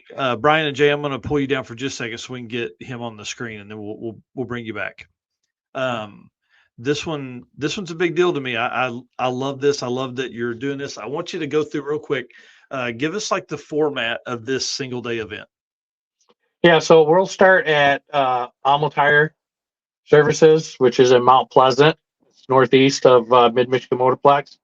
We'll start there Friday night. We'll do some tech and registration. We'll start off Saturday morning with more tech and registration, get everybody through, and then we head down. As soon as they get teched in, they can jump in their cars and head straight down to the racetrack. It's about a 35 minute drive to the racetrack from there. We'll start racing at 10 o'clock. They got to make at least 2 passes between 10 and 2. And the first one, they'll turn in their time slip and get their map route to head back to Alma Tire. It's a 75-mile trip back to Alma Tire with a couple checkpoints. So when they get back to Alma Tire, they'll turn in their second time slip, and that just shows, that you made the trip. Instead of turning in 2 time slips, at the track, and then it's like, well, you just got to get back to the other place, and we want to, we want you to make that loop. So, and then be back to Alma Tire by 6 o'clock. So they got 4 hours to drive 75 miles. Oh yeah. At a minimum. If you get your laps done earlier, then you've got even more time. Mm-hmm. So then turning time slip in by 6, and we'll take an hour to figure all the awards out. And we actually are handing out charges. With whoever's gonna, you're gonna get charged with the fastest Chevy, the slowest car, the most consistent car. Yeah, so not like you get charged with a seal of good. Yeah. Yeah, so it'll be categories, Yeah, I like it. We're calling them charges, not categories. Yeah. So we'll do dinner and awards, after 7 o'clock for that. So it's a 110-mile trip. It's not terrible. It's smaller than any of your daily drives on any other drag and drive. So it's a little bit more low key, but you can't tow a trailer. Dude, that's so crazy. Not even your drag and drive trailer? Roadkill style. Not a drag and drive trailer, no. So here's what's funny. Chris Story keeps wearing me out about doing a class like that, to where, because there's typically like a quickest with no trailer award or whatever. But that's awesome. Yeah. So, but that's where, where the Judgment Day, no mercy comes in. We're gonna see if we can let it hang out. Yeah, man, that's cool. And this is July 25th. People can sign up now, right? Yep. Registration is open. We've got about 30 entries at this point right now. Nice. That's awesome. And dude, we'll see you where know it goes how it from there. goes with these things. People sign up, and you would take people day of, right? Like you That's would take correct. them Yeah. Friday night or Unless Saturday we hit night. our limit, but I doubt that's gonna happen. Right. And so are you working in with a like a normal test and tune at the track, or No, are this nope, is a just track straight up ground? with us. Wow. Yep. How cool, man. That's Yep. so awesome, dude. So that they can make as many passes as they need to. Yeah. Wow. That's awesome, man. I love this idea. I love the format. I love the charges idea, because then you're not necessarily, um, people aren't trying to find the class they're in. They're just going out making the pass they need. Right. Yep. That's cool. Yep. All right. What you guys can find all that. Drop the Hammer. You guys have an incredible group on Facebook. People are always active in there. There's a lot of people in there. Talking, chatting, giving tips, all that kind of stuff all the time. So great job on building a huge brand. And then tell us when Drop the Hammer North Carolina is. Yeah, North Carolina is September 11th through the 13th.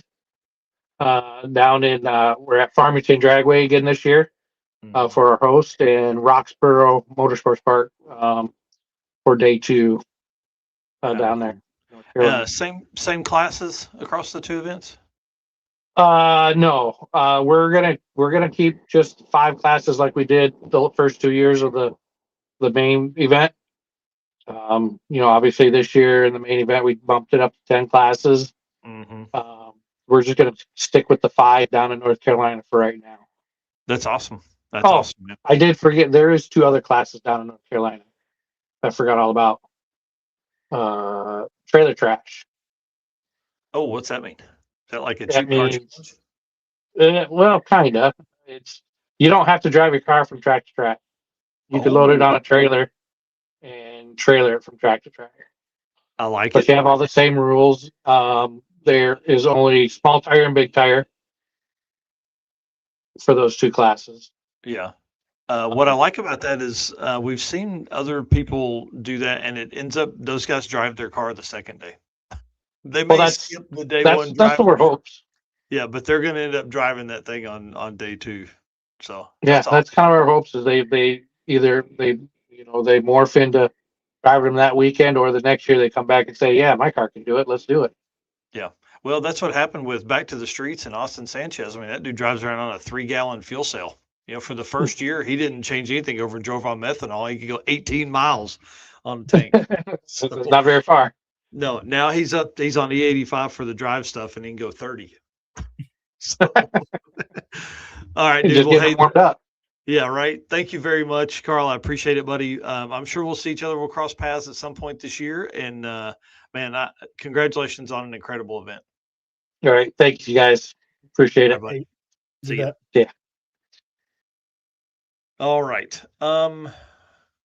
Let's switch up real quick. Let's go to our next segment here.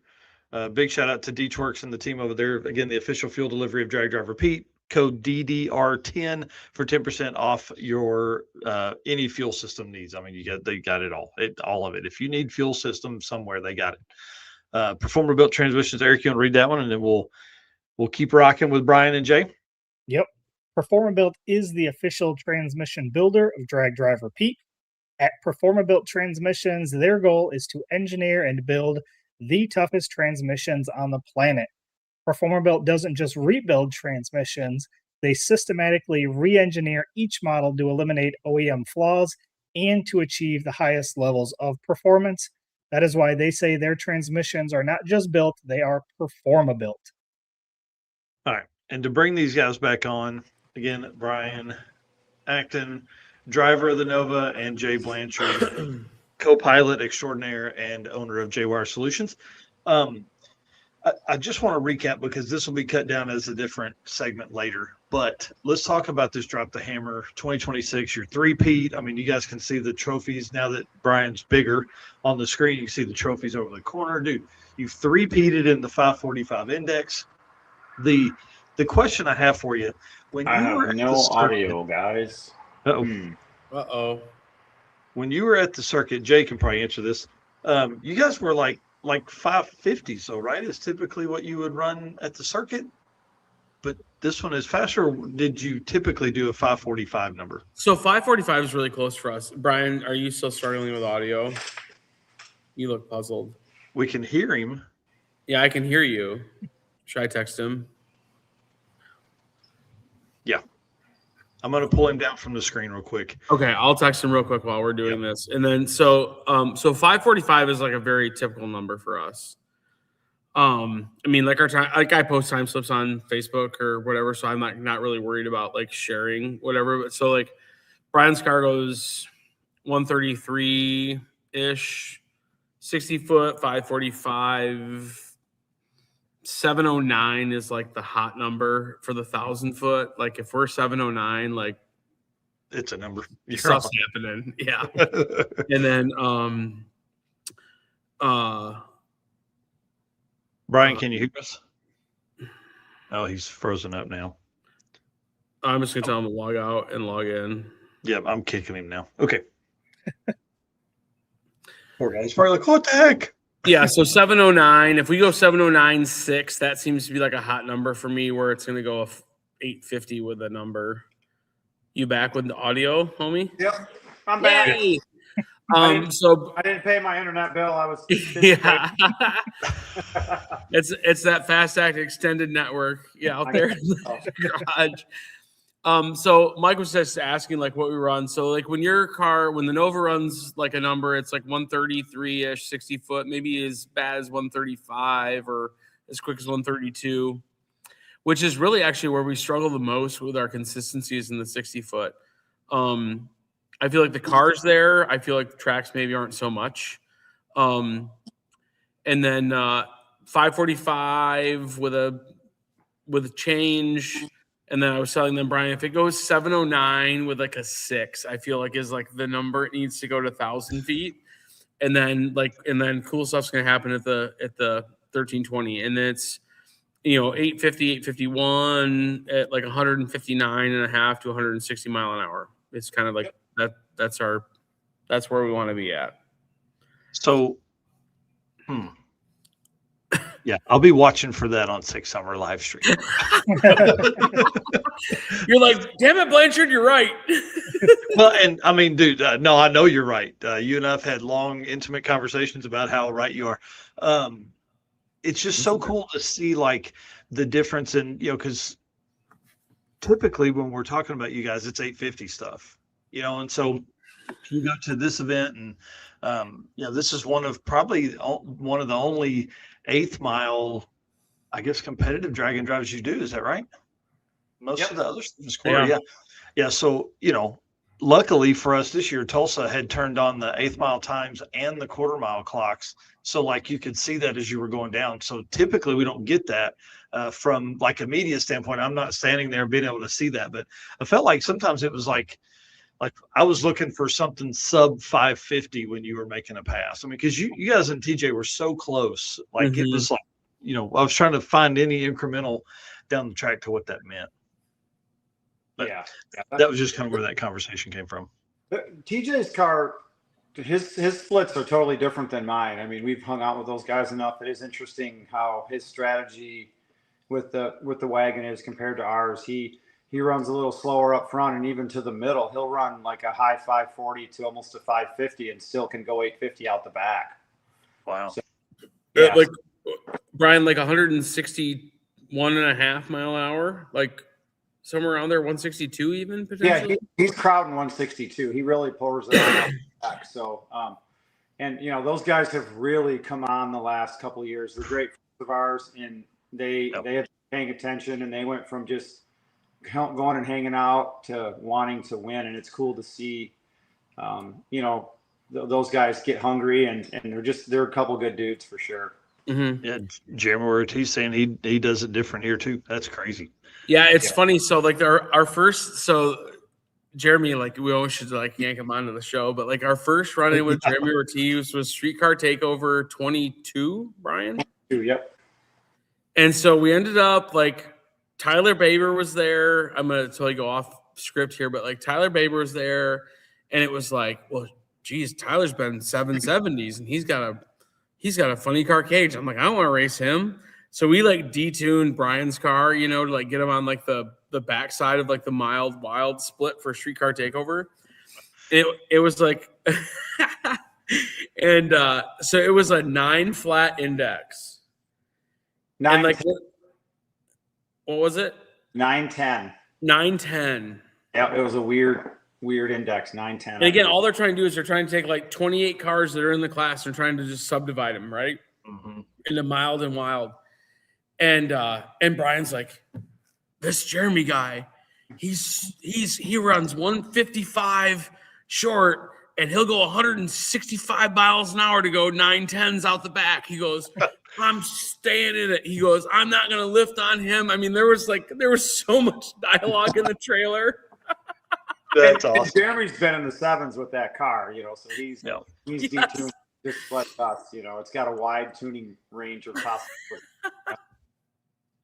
Yeah, we need to have another 850 panel. Car, and his name's Jeremy. That's all we knew about him in 2022. Eric, let's start thinking about that. Let's do another 850 panel of racers. It'll be sometime in July, but I think that would be a ton of fun.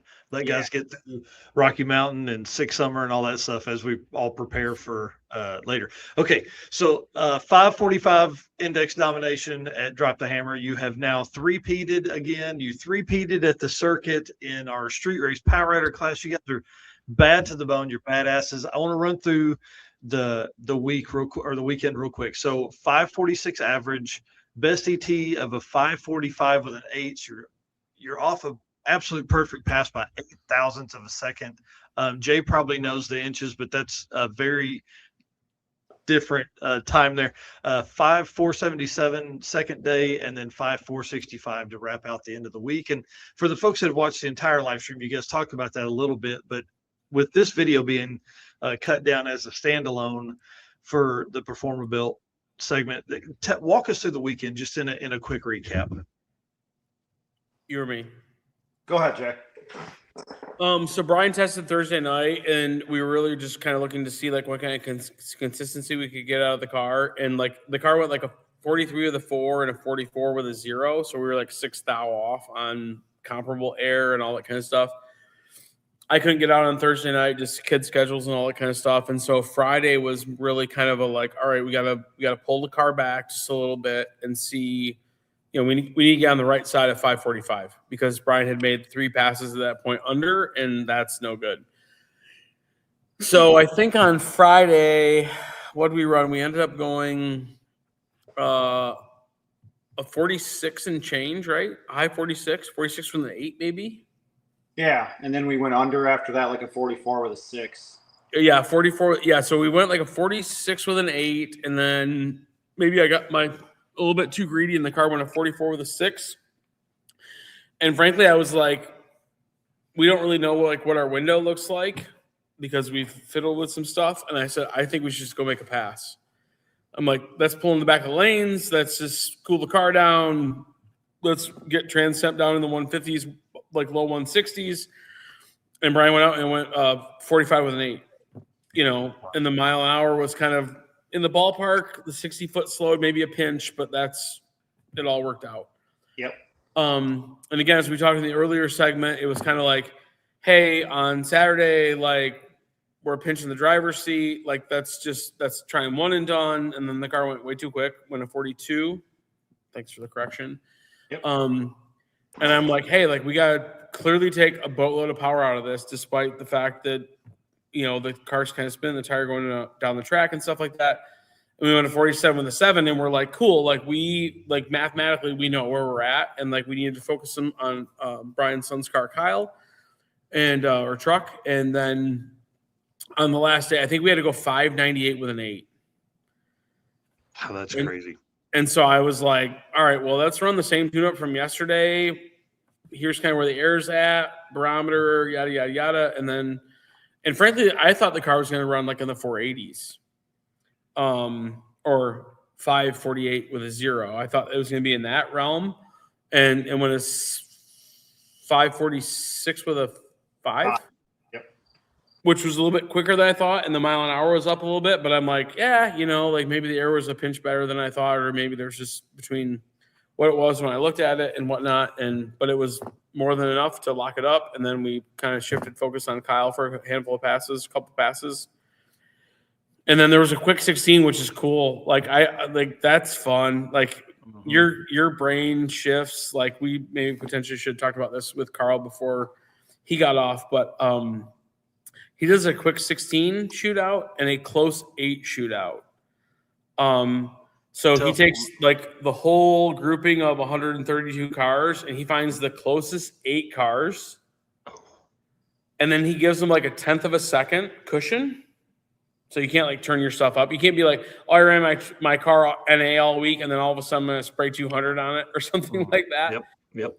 And so he takes the closest 8, which is like how the Pinks All Out used to run, right? They used to have 400 cars and the closest 32 cars is what they were looking for. So he does a quick 16 and a close 8. Kyle's Blazer qualified for the quick 16 and we've got some oil pressure concerns. So we bowed him out. And then we ended up going to the finals in the quick 16, which is pretty cool. And we mentioned the Chevelle earlier that I wired for John and Jeremiah. Like Brian won that. We drew them. They'd been down every pass they made. They went down, and the car averaged 499 with a 9. I think they averaged for the week. Yeah. And their car slowed a little bit, went 505, and Brian beat him with a 513. So won it on reaction time. Wow, that's awesome. That's my boy in the driver's seat. Oh yeah. So that was really cool. And this is the muscle, right? This is the. Hey, that was my only shot, boys. I knew I was out horsepower and out cubic inch. So if I was going to win, it was going to have to be on the tree. So yeah, it's double cubic inches. Yeah, and I could hear that. I was in the right lane, and I could hear that big block the entire time out my left window. And I didn't see his car, but I knew he was right at my door. And I just was like, the 8th mile is so short. If we would have ran quarter mile, he would have passed me for sure. But God, if we went 700 feet, he was going to pass you, Brian. Yeah. He had 2.5 mile an hour on you at the stripe. Yeah, I mean, wow. He was bearing down on you. Yeah, man. I could feel my door caving in from the compression of his big.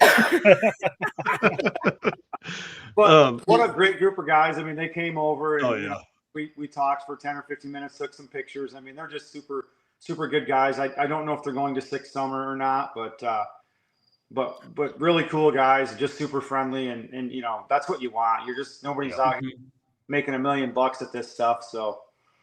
The quick 16, was it set up at like it's heads up no matter what? Heads up no matter what. Chip draw every round. Like cool. Oh and yeah. Carl has a huge like plastic Thor hammer, and he stands up in front of the Christmas tree and drops that to start you. It's arm drop. What the hell? Nice. So they take all the stage bulbs and the green and red out, and then Carl's daughter Julia, when you stage, she puts an arm out, and then the other person pre-stages, and then you stage, and as soon as her arms are up, that's Carl's signal to drop the hammer. Oh my gosh, dude! How cool! You pre-stage and stage on the tree, so there's like the lights all function and stuff. But she puts both her arms up after doing this, and then at that point, like the tree has dropped, even though the lights haven't turned on. So like, Brian's reaction time was like 582 to Jeremiah's 594 or something like that. Wow. So your reaction time sucked, but you could still see that like I won based on reaction time. Yeah, that's incredible. And then it chases a race. So we raced a Tesla Plaid in the in the quarterfinals. Brian was like building boost, and this Plaid takes off, and Brian's like, "I'm sitting like." Yeah, he was trying to get me to chase him, and that wasn't going to happen. So, but he knew that was his only shot. I mean, it was like we had him covered by 1.2 seconds or something. Yeah. Wow. But Carl stands there right in front of the Christmas tree, so he can't. His back's to the tree, so that's where his daughter comes in to do her arm motion. Oh, that's cool. It's really cool that Carl's got it pretty figured out. Yeah. There's probably either like through is it Jaden Zabo did a bunch of photos, and then Hard Target Images. Like I guarantee you, there's quick 16 photos that show Carl, and he's literally, like I said, dropping a hammer and chases a race. I mean, well, there was one photo in there I saw, and he was standing up there with the hammer up, and I didn't know what that meant. That's awesome. That was so they did the quick 16 like that, and they did the close 8 like that, and then the only thing about the quick or the close 8 was you couldn't run, like, I think they gave you a 1/10 of a second cushion. Yeah, that sounds. So you couldn't just annihilate somebody, by turning your nitrous on or something like that. So interesting. How cool, dude. That's awesome. Yeah, we got to get into some shootout stuff at the circuit. There needs to be some kind of, I don't know. We need something like that. Yeah, John Mayer's here. It's really awesome too, because my car, we turn it up. We don't know if we're going to even get down that surface. Last year we spun as soon as we tried to turn up the power. So this year we just kind of, we haven't tested it, turning it up another 15 pounds of boost. And so it's kind of exciting for Jay and I to see if it'll work. And, this year it worked out. Like I said, we gave Jeremiah a pretty good run and, went from running 5:45s to 5 teens. That's a pretty That's a pretty big 137 miles an hour in the 8th mile. Yeah. She was a rowdy bee. Yeah. Well, and Brian had to drive it a little bit. It drifted towards the center line. I was like, don't lift. And like, I see the car start moving back towards. I was like, yeah. That's awesome. Let's talk about Roger real quick. So you said earlier you needed like a 599. I want people to understand. So Roger turned in a 588 on day 1 for 3rd place for day 1, and then turned to 558 in on day 2. So at that point, his average was like a 573, which puts you guys way, obviously at that point you're way out ahead. You're 546 or something like that. Yeah, 546.7 would have been your average after day 2. So you guys had a mile lead there. Yep. Yeah. Tim Volkers, he's a local guy as well. And the Mustang, this yellow Mustang he was running, I think it was just 2 to 3 weeks before the event, he blew up the motor in it. It's a Coyote. I don't know. Is it like a Coyote R? Jay probably knows the platform, but yeah. So it's Predator R, which is like a that's like the F-150 like Raptor motor, I think. And someone's gonna chastise me online, I'm sure, but like, so it's a Predator R, which I think that's like the F-150. Like nice. I have no idea. Yeah, but the fact that this guy, 3 weeks before the event, he like broke pistons. It was a catastrophic. Oh yeah, hung the rods out of the thing. And the fact that he landed another motor and got the thing back together is impressive in its own right. That he made the event and was in 2nd place after day 1 is pretty freaking awesome. So.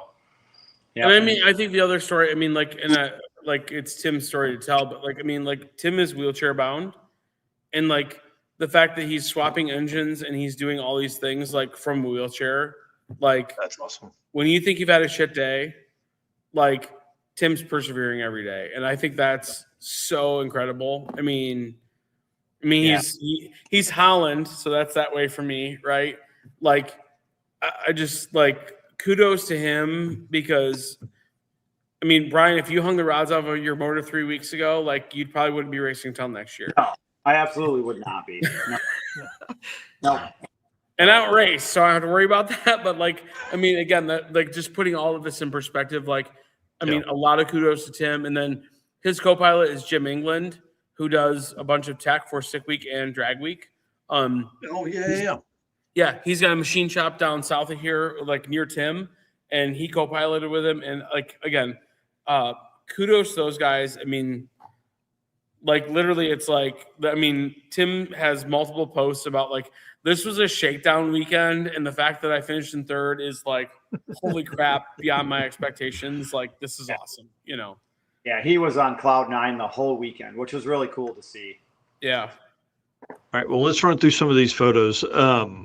Bro, the Blazer looks so good. The Nova does too. Got the big tires on it in that other picture. Yeah. 30.5-inch diameter street tires. No way, dude. That's awesome. That's awesome. I'm guessing this is probably tech here. Yep. Yeah, I think so. Or staging lanes maybe before a run. Yep. Yeah. Yeah, I thought this was a good one too. Yeah, it's definitely got a street rod rake on the Blazer with the big I tire. mean, with a 28, it looks a lot. It's Oh, it looks incredible with the 28. The 31-inch tires, yeah, it's good for them. Well, we found out the thing has like a 410 gear in the back, which is way too low for the street. Yeah, but this shot here, deceiving when I first saw this, because dude, I think this was the first photo I came across. That was a testing on Thursday night. It doesn't show the color difference as much there as obviously when you're on the side like this. So, dude. I know y'all heard me tell the story 19 times, but I had a square body 2-door 2-wheel drive Blazer with a V8 in it in high school 25 years ago. And you bastards are making me want to build one again real bad. It was red too. So here's like this wild connection for me. So Thursday night, Brian, maybe Friday morning, I think it was late Thursday night, I make a Facebook post welcoming like Kyle to Fast Act Racing. And all of a sudden out of nowhere, this guy's like, and Brian corrected me a little bit, but this guy's like, that's so-and-so's truck. It ran 1130s in 2003 in like Santa Monica, California. What? Fresno, California. Wow. And then this guy, the guy that got tagged proceeded to be like, here's the picture. And then that picture was dated like 2006. Wow, how cool. From California. And then it's like this local guy ends up building it to what it is now. I'm like, what are the chances that this person from California, wherever he lives now, 24 years later or 23 years later, likes Fast Act Racing? Dude, like, that's the only way he sees that photo or sees that truck. So he reached out on our post asking if it was for sale and that he was the original builder. And I didn't comment because, I mean, we just got it done. And then he reached out privately to Jimmer Klein saying, hey, I built that Blazer in 2000. So 26 years. Whoa. That's news to me. And I want to know if they want to sell it because I built it. And it's like, you know, we don't really want to sell it, right? But right. But it's really cool that the thing has such a unique paint job that it's very distinct. And yeah, this guy is just so excited to see it back out and would love to have it back. But again, we're not, you know, we're just getting started with it. So, right. And for Brian Ekstrom, he just sent me a picture of a square body Blazer. He's like, don't be talking too much now. Like, yeah. The thing got so much attention. I mean, a lot of local people know my Nova, obviously, but people were under the hood of that Blazer all weekend. And it was really cool to see. Because, you know, Kyle's not sure about the color. And I said, nobody's not going to be sure if that's you or not. When they see that orange Blazer, they know it's you. We call it Circle K because that's like it looks like the gas station. Yeah, that's awesome. What was Kyle? What would Kyle think? Is, you know, because he's been to a couple like days of it. You know, he hadn't like done the whole thing. But what do you think about driving and racing and all that stuff? Tire changes and all that stuff.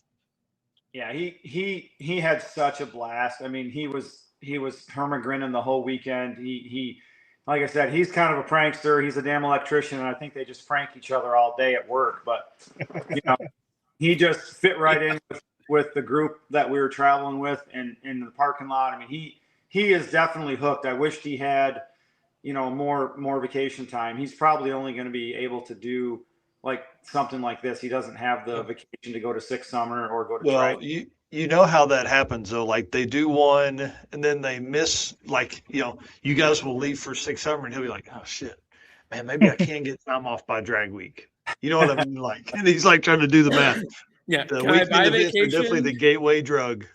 Yeah. He is super hooked, and like I said, Jay and I both the last 6 weeks really. I mean, I took some time off work to get the Blazer done, and some late nights because I didn't want to have him miss and wait a whole nother year. So it was it was pretty awesome to thrash and see the fruits of the labor. I mean, the thing ran as expected, and didn't have a ton of problems. We didn't know how it was going to drive or stop or turn, or a lot of unknowns at that speed. That car should go 135 in the quarter mile if you run it out. That's fast. Yeah. And he hasn't made any. He's been like 117 at 997 lifting. So wow. It should go 970s. Is what we think. So maybe. So yeah, so it's interesting. So like, I think I maybe told this to Brian later in the weekend, or maybe I haven't yet, but I told it to some other people, and I was like, if we had a crap first day, like there was going to be like a team huddle, and it was going to be like, what's it take to get Kyle a hammer? Because I was like, Brian, like go run 590. I really don't care. Like Kyle's getting hammered. And then we had a good first day. I was like, shit, that plan's out of the window. Like, we're on. Yeah. So I got to tell I'm you like, guys, can we get both a hammer? Like, how's this going to work? Like. So listen, so just now, John Mayer just texted me, and I saw it come across my phone. So he owns Michigan Critical Power. He's got that General Motors Chevelle that's orange. Mm-hmm. It's got the twin Torque Storm big block in it. Yeah. We know John. So anyway, he just texted me and said, so Kyle's an electrician. So he goes, let Kyle know we're hiring and we give time off for racing. Hell yes. Yes. Let's go, John. That's what I'm talking about. Yeah. Kyle's coming back from the UP up, and he was working on the UP up Michigan, so he's driving back right now. He's probably watching. So yeah. Submit to the resume, kid. We got to do this. For anybody who knows, Kyle loves hugs too. The other thing that's cool about Kyle's truck, so it's Torque Storm supercharged, and they're local. They're Grand Rapids. That's awesome. Which is cool. Yeah. Like American made, they're sponsoring an event, a big, they call it the Spring Dust Off at Martin this weekend. Oh yeah. We're actually, so just because of like life, Brian and I are not going to race this weekend. We raced last weekend. We're going to be gone 2 weekends in a row for 2 weekends in a row for 6 summer. And so it's just like, I mean, there's a blue hot rod like right up there on Brian's. I wish I could like move my finger over. Yep. So there's a blue hot rod on the shelf at Brian's that needs some time. Yeah, I got you, Robert. I'll get you. Yeah. Another racer that did the circuit and also dropped the hammer. Yeah, and so we've got to kind of like, we need to like strategize like how we're gonna make this all work, and yeah, it's tough, man. That's one of the hardest things, especially like in Brian's shop behind him there. I mean, there's a bunch of not project cars, but cars that need just a little here and a little there. Yep. Yeah, and the street rod, the orange car on the floor, that's no joke either. Yeah, that's what he was saying before we jumped on the show tonight. He was like showing us over there. I mean, it got a damn new motor in it and all this kind of stuff. Yeah. That thing's 570 crank horsepower and 2,600 pounds. Yeah. Yeah, so should run 970s. Probably, low 10s if you want to be ballsy with no roll cage. But yeah. Okay, well, last part here, I want to run through Kyle's times, because to come out for the first event and be this competitive, end up 4th in 640 index, 644 with a 1 as an average badass, runs a 641 with a 5 on day 1, 647 with a 9 on day 2, and then 642 with an 8 on day 3. Pretty impressive. I mean, to come out with a truck that barely had any street miles on it and do that, and man, it's just really cool. So congratulations to Fast Act Racing for impressive times.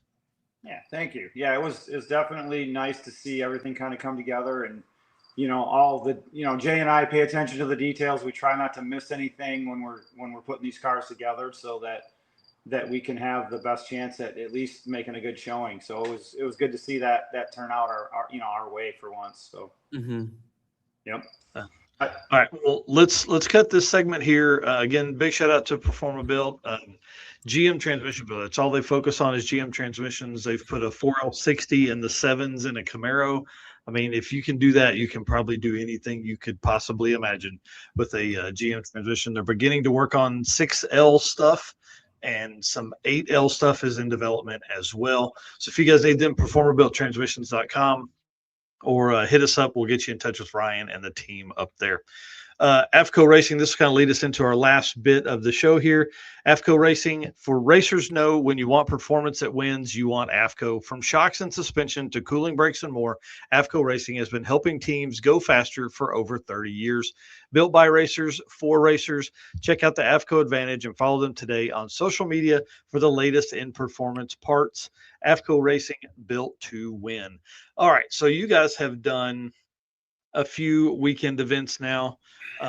Back to back. The circuit, of course, kicked ass. Street Race Power Adder. He took second place in that one for the first time in 4 years now. I want your opinion. Help outsiders understand why they should attend weekend events and not just necessarily lay all the hope on a week-long event as your first one. Yeah, as I said earlier, to me, you know, we've been doing Drop the Hammer in the circuit for, you know, the Drop the Hammer for 3 years, your event for 4 years. And it's completely a different vibe. You don't feel as rushed. You don't feel like you're getting 3 hours of sleep every night. Most of the regional events have some pre-parties and some checkpoint parties. And it feels more enjoyable. And it just depends on what you're trying to do. You know, if you're trying to win Six Summer, trying to win Drag Week, you're going to grind and you're going to, you know, get little sleep, and you're going to be at the track late and have a 250 to 300 mile drive. And it's just, they're two totally different feelings, you know, and vibes. So I think a regional event is more enjoyable just from the pressure and from the shorter drives. And that's I personally enjoy them more. I think that they're just less stressful and there's a little more camaraderie and a little more just jovialness. So they're kind of my favorite, to be honest. Well, and Jay, you're next, so be thinking of your answer. But the competition at the circuit this year, and of course competition at Drop the Hammer, one having Larry Larson there, but then also Sean Skipper, Steve Morris, the Chevelle, the 815 cubic inch Chevelle. Like, the regional events aren't just a place where people are going as a fun time now. They're going for competition. I mean, these guys are landed. I think that's going to help the community really elevate these regional events. Yeah, and I think the other thing too is, I mean, right, wrong, or indifferent, like your track conditions can have an impact on your ET. Oh, for sure. Like Six Summer, like we've historically struggled at Byron. Like the car run like 844 or like 862. Man, that's so hard to watch. Could I take an average, please? Yeah. And I'm like, when 862 again, I gotta put more power in. 844, 163 miles an hour. I was like, where was that last pass? You know?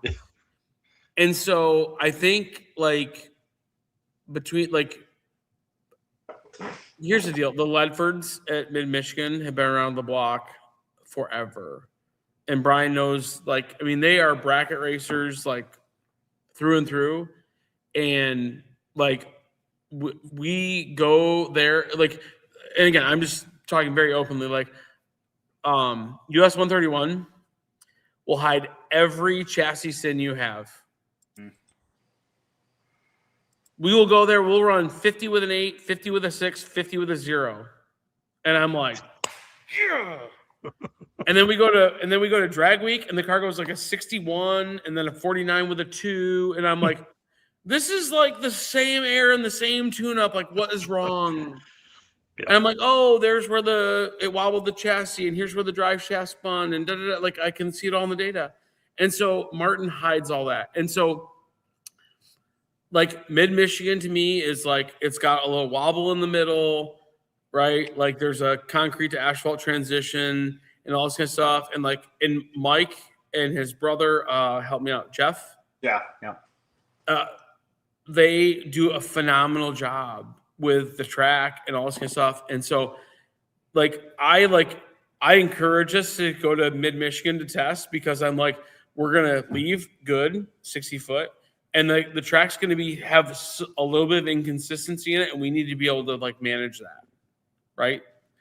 And to me, it's very much like Byron. It's what's Tri-State. There's similarities to both of those tracks for us, and like it's humbling in some regards, and it also helps us, because like you have to like build a car that like can handle like this vast majority of variation, yet still run a number. Mm-hmm. Oh, and that's what I love about Drag and Drive, dude.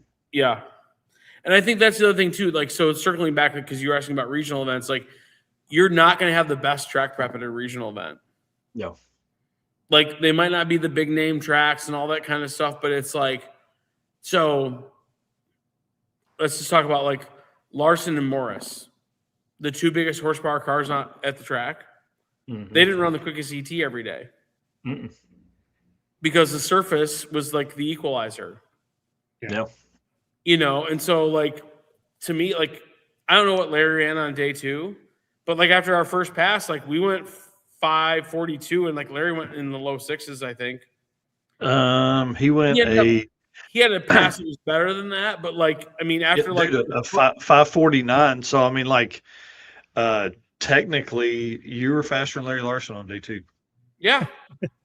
Yeah, we smoked may have his had ass. One of the fastest radial passes of the day at Northern Michigan at 5:42, the one where we went under.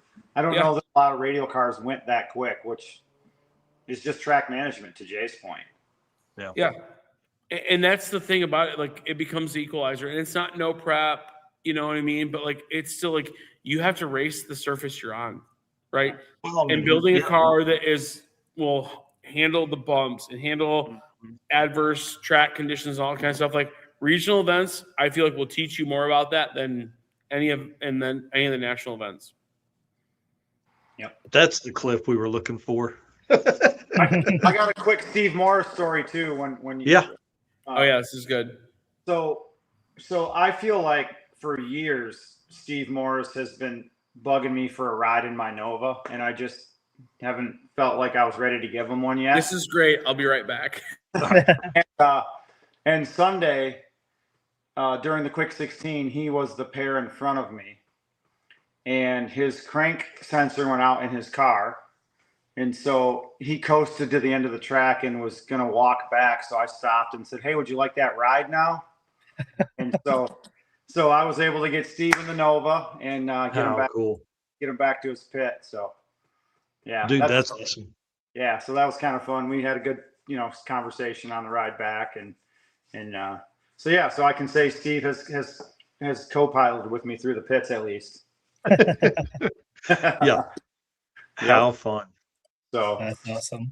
Yeah, it was overall. I mean, Carl does a good job. I as you do. I think the regional events they're different, and it just depends on the flavor you're looking for. And Carl's event, I mean, most of the time the staging lanes had 20 or 30 cars in them. You weren't worried about, I need one more pass or I'm not going to get another pass. And at the big week-long events, guys like me that might need 4 or 5 runs, you don't always get them. And that can be frustrating because of, the effort and the money you spent. And it's just, there's so many cars that it creates more opportunities for delays and oil downs and, just track downtime. Yeah. And it's a different vibe at these weekend events. So I personally think that anybody that's looking to get into it, that's a great place to start. And maybe what you end up deciding is what you like for the camaraderie and just the fun factor of it. There's still plenty of competition, as we've said. I mean, the 640 index class, my class was off this year, but in the previous 2 years, the 545 index class was, these guys were right. We were going right to the wire. Me and Roger last year had to kind of make a handshake deal that we had to have our time slips turned in by noon to be able to qualify for the quick 16. And we were still battling it out for first and second, and kind of basically had to agree that we were going to stop and focus on the quick 16. So there's plenty of competition, Adam, but it's just the shorter drives are probably the big factor. And and what makes them a little bit more enjoyable. You're just to the hotel by dinner time, and it just seems like just a different, relaxed atmosphere, I guess. Yeah, I don't know if that's going to happen this next year at the circuit if it works the way I want it to. So we're go ahead. Nope. That's good. In there. Leads into the next question here, talking about the circuit. What do you guys think about, should we go to only one pass per day at the circuit versus the two? So required, not mandatory. Required. Oh, yeah. Turn in one time slip per day rather than the two. So we looked at it, and for this year, the results would have been the same. You guys would have still finished second, but you guys would have been separated 8,537 to 8,539. Okay. So what do you think the two passes versus going to one pass? I think as you raise the entry and the car count up, I think that's got to be considered. You know, we're staying at 200. Like we won't go more than 200. I don't want to do any more than that. Okay. Yeah, I think that would be a consideration. If you're going to stay at 200, it's probably manageable. But when we did your event, 2 and 3 years ago, it was kind of like when you had that low 100 count. Carl's kind of got that where at times it's almost like the staging lanes can get empty. Well, if you want to round robin your car, if you're in an index class, the opportunity is there at least. And if you don't get it done, but so. I mean, it will force more cars down the track for sure. I feel like year one, did Carl do 2 time slips? I feel like he did, Brian. And I think he did too. Yeah. And now he's gone 1. Yeah. Judgment Day is now 2 time slips at the same track, but they've done 1 beyond that. And there's some strategy there. I mean, we've talked with Tom at 10:30 at night in somebody's pit having some beers or whatever about these index classes. Do you do a chip deal where you get 12 chips for the week? And if you happen to be happy enough, there's so much strategy that comes into play. I'm happy enough on Monday, so I'm going to turn in this time slip. I'm going to now I have 11 chips for the remaining 4 days. And then it's I'm happy on day 2, so now I have 10 chips for 3 days. Oh, I'm going to make 3 passes on day 3. Now I'm down to 8 chips for or however it works out. Because I feel like you've got to give some level of you have a finite number of times to do this. The other thing that's interesting, and this is kind of like the bullseye challenge that Tom's doing. So I just saw today. So Glenn Payne from Mad Racing it was a 530 Assassins, he called it. He's up in he's in the Northeast. I don't know what track is his home track. But so they were doing 530, which is this little gangstas, that everybody's doing. They now have a floating index for their Assassins race. Mm-hmm. So now it's we're gonna take 850-ish type cars, and your index might be 530 this weekend. It might be 538 the next weekend. It might be 542 the weekend following.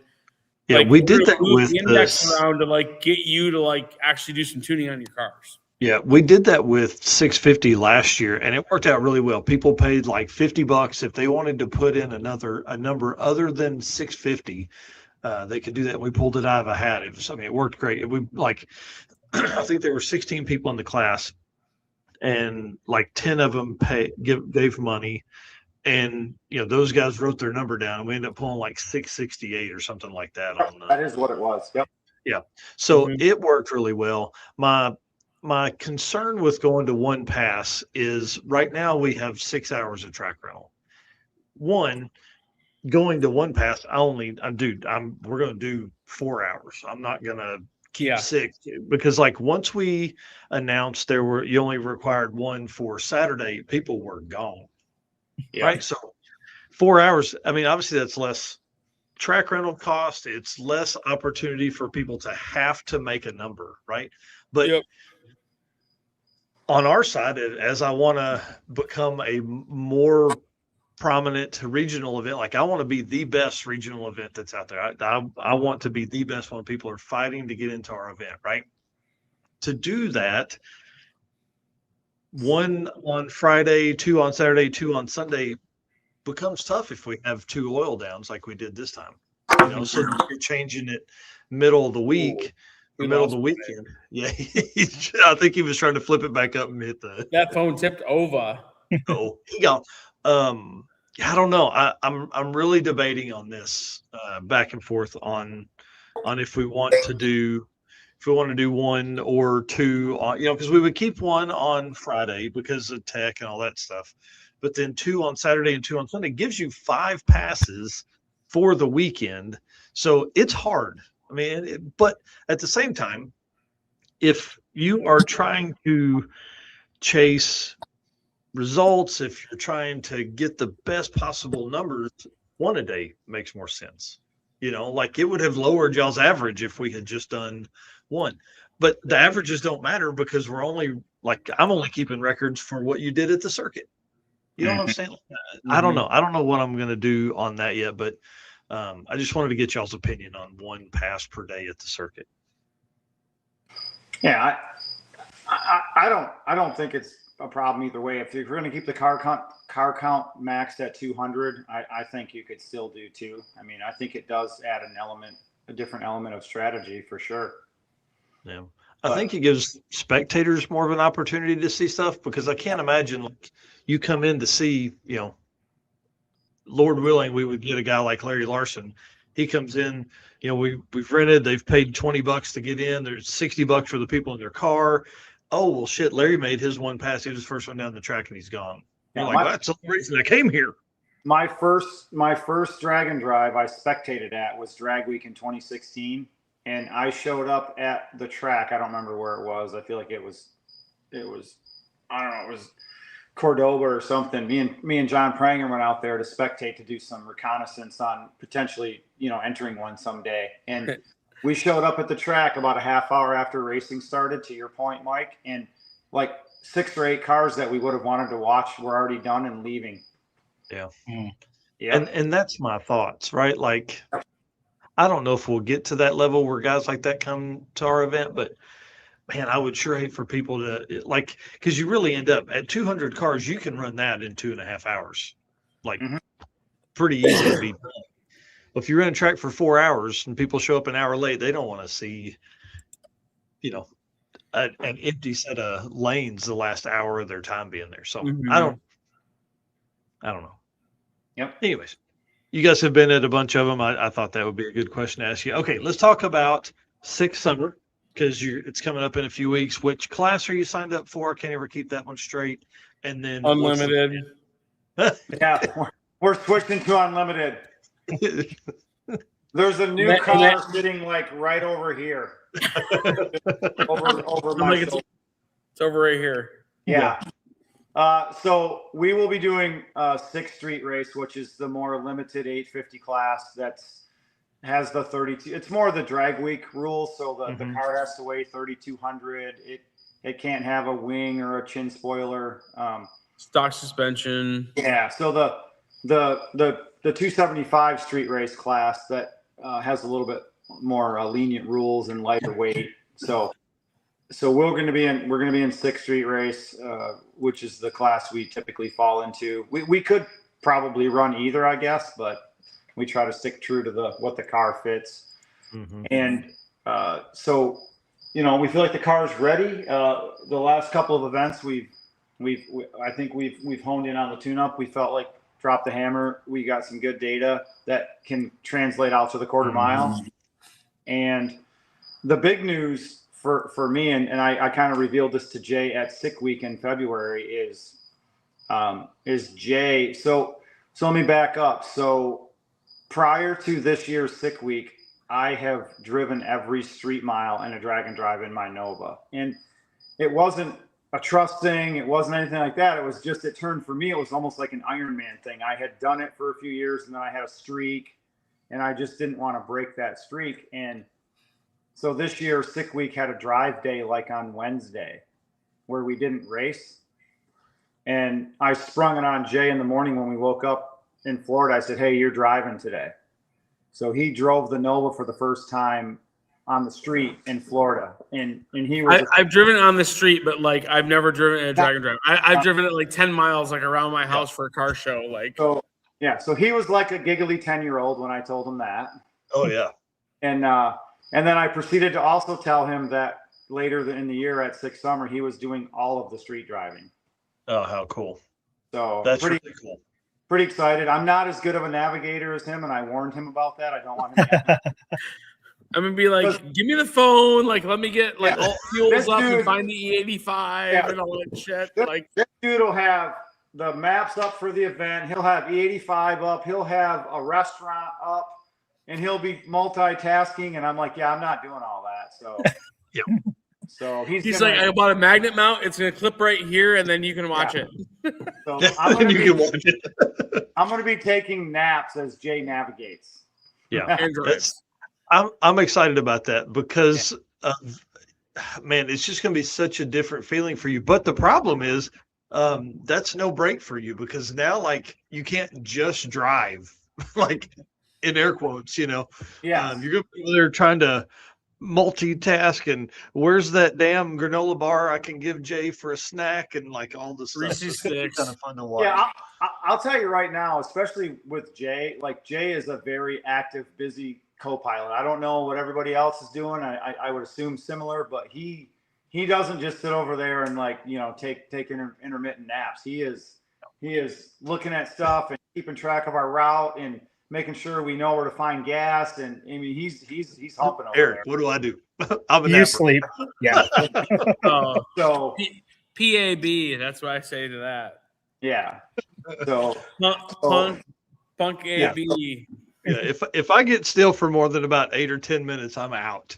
Yeah. Well, and that's like, I mean, like, and again, I'm not trying to like toot my own horn. Brian Ari has done that, but like, I'm like, hey, we're coming into like a town, like mile-hour change. I mean, like, I'm like hypersensitive about that stuff because it's like, hey, like, let's not pull over my Turbo Nova because I was going too fast. Like let's give you at least like, let's not give you 6 reasons to pull us over. Let's give you 2, right? Like, he's keeping me in check on speed limits. He's keeping me in check on really curvy roads if it's getting late at night and he knows I'm getting a little tired. He'll be like, hey, these curves look a little sharp coming up. Like, you know, there's railroad tracks coming up. I mean, he's almost like how the rallycross guys are at, you know, he's really giving me play-by-plays. If he sees a pothole or something or a steep driveway, just making Before sure. headsets, that's what it was. It was 2 miles. Right. Yeah. Yes. So yeah, that's exciting. We've been looking forward to it for 6 months and it's finally here and I'm sure we're going to have a ball and hopefully we can contend for a win. I mean, TJ and Scott are coming to Six Summer, and those guys are no joke. So, and neither is Cameron Alley. You know, him and his dad are tough, and so I'm sure it's going to be a battle. Especially for us three. I don't know who else is coming, so I'm not discounting anybody, but Cameron, TJ, and myself our previous, you know, we're guys that can run the number and have shown results. So it's going to be fun. Mm-hmm. And Jeremy runs in the other 850 class, right? Yes. Yeah. With his illegal suspension. Yeah. He's got illegal rear suspension. Oh, I am not. No, not at all, Robert. No. No. Jeremy has had that helmet so close in his hands. Like he's finished second by like 4/10,000ths of a second. I mean, technically he won one last weekend, Brian. At I know, but I think a drag and drive like a summer sick week is what he's really hungry for. I mean, for sure. I'm not discounting the sick festing at all or the speed fest, but I think he really wants a week-long drag and driving event, helmet. So hopefully he gets it done. Like I said, he's super, he puts in the work and, I'm sure Randy Seward will be there. Randy Seward runs that same class at Six Summer. I would assume he's going to be there, but I don't know. I haven't heard what he's up to, but I haven't seen much. They're both tough. Both the 850 classes have killers in them. And, there'll be some tight battles for sure. Nice. So I got a note here, and Mike, I don't know what this one is, so you're gonna have to help me out here. Hot Rod Drag Week secret hype. Oh my God. Oh shit. What's the Yeah, other Jay note? and I- Come on, Jay read the rest of the talked note. about Read the rest of the note. We're not dropping news or giving any clues here. Yeah, Jay and I talked about this before your show, and he was like, "So," and I'm like, "Not yet." So It's not close enough yet, but it's not close enough yet. We got to have you back on in like August. Yeah, or something August. like that. Yeah, there's some. I mean, I don't want to say too much, but we have been working on some stuff for almost 2 years. I mean, I'll tell you that. And just so everybody knows, I don't even know. I don't. No. They won't tell me because they know I have a big fat mouth. Yeah. No, very few people are in the know on this one. And we're probably going to make an announcement, and we can talk about doing it on your show or whatever, but probably, please, yes, we want that. Probably August, and it will blow people away. That's all I can say. It's big news, and I'm excited about it. And it's been a lot of work, and Jay's heavily involved as well as some other support people that we'll talk about at that time. And I almost slipped. Yeah, I'm super excited. So but we'll be ready to make an announcement on that probably August. But dude, I'm so ready. I can't wait. It's going to be awesome. Anything that you guys work on is top tier, and I can't wait to see whatever this is. I mean, y'all have done a great job of like really hyping my interest here. I'm like, God, I just want to know. I'm thinking you wouldn't guess it in a million years. I'll tell you that. And that's what gets me. I'm like, damn, man. Like, golly, that's what's tough. And in case anybody wants to challenge us, this is a video from February 25th. You can't see it at the top, but February 25th, I took video of Brian sitting right behind him, talking about this. Voice post right there. Yeah. Wow. And it's been very active for 4 months, and it's been 2 years in the making. That's awesome. I can't wait, dude. I'm really excited, and I hope that I hope people are following this and are going to be as excited as we are about what this is. If Brian tips his phone to the left at all, like that unlimited car is going to come out and everybody's going to know, but it's like the Goldstone, you're going to bust out like a pro mod. Yeah. Is that what the sportsman car like? Is that what the new motor is? Is that what the new motor was for in the hot rod? Yeah. The big news is the 6.2 in the hot rod. Yeah. Getting turbos and stuff, and we'll eventually get a cage. Yeah. But so if you don't already, follow Fast Act Racing on social media, and we'll definitely, if not late July, early August, we'll be talking to you, because I'd love to come back on the show. And we've got video, we've got pictures, we've got all kinds of documentation we've been working on with this. So yeah, it'll be cool. That's going to be a ton of fun. I can't wait, guys. Listen, thank you so much for being on tonight. Dude, should we just extend the show to 3 hours from now on if we have two guests on? I was going to say, we got 22 minutes. Are we going 3 full? No. That's full, bitches. No, I got so much stuff to get done tonight. And I got to get up early in the morning. I got to work on my old truck so I can get it.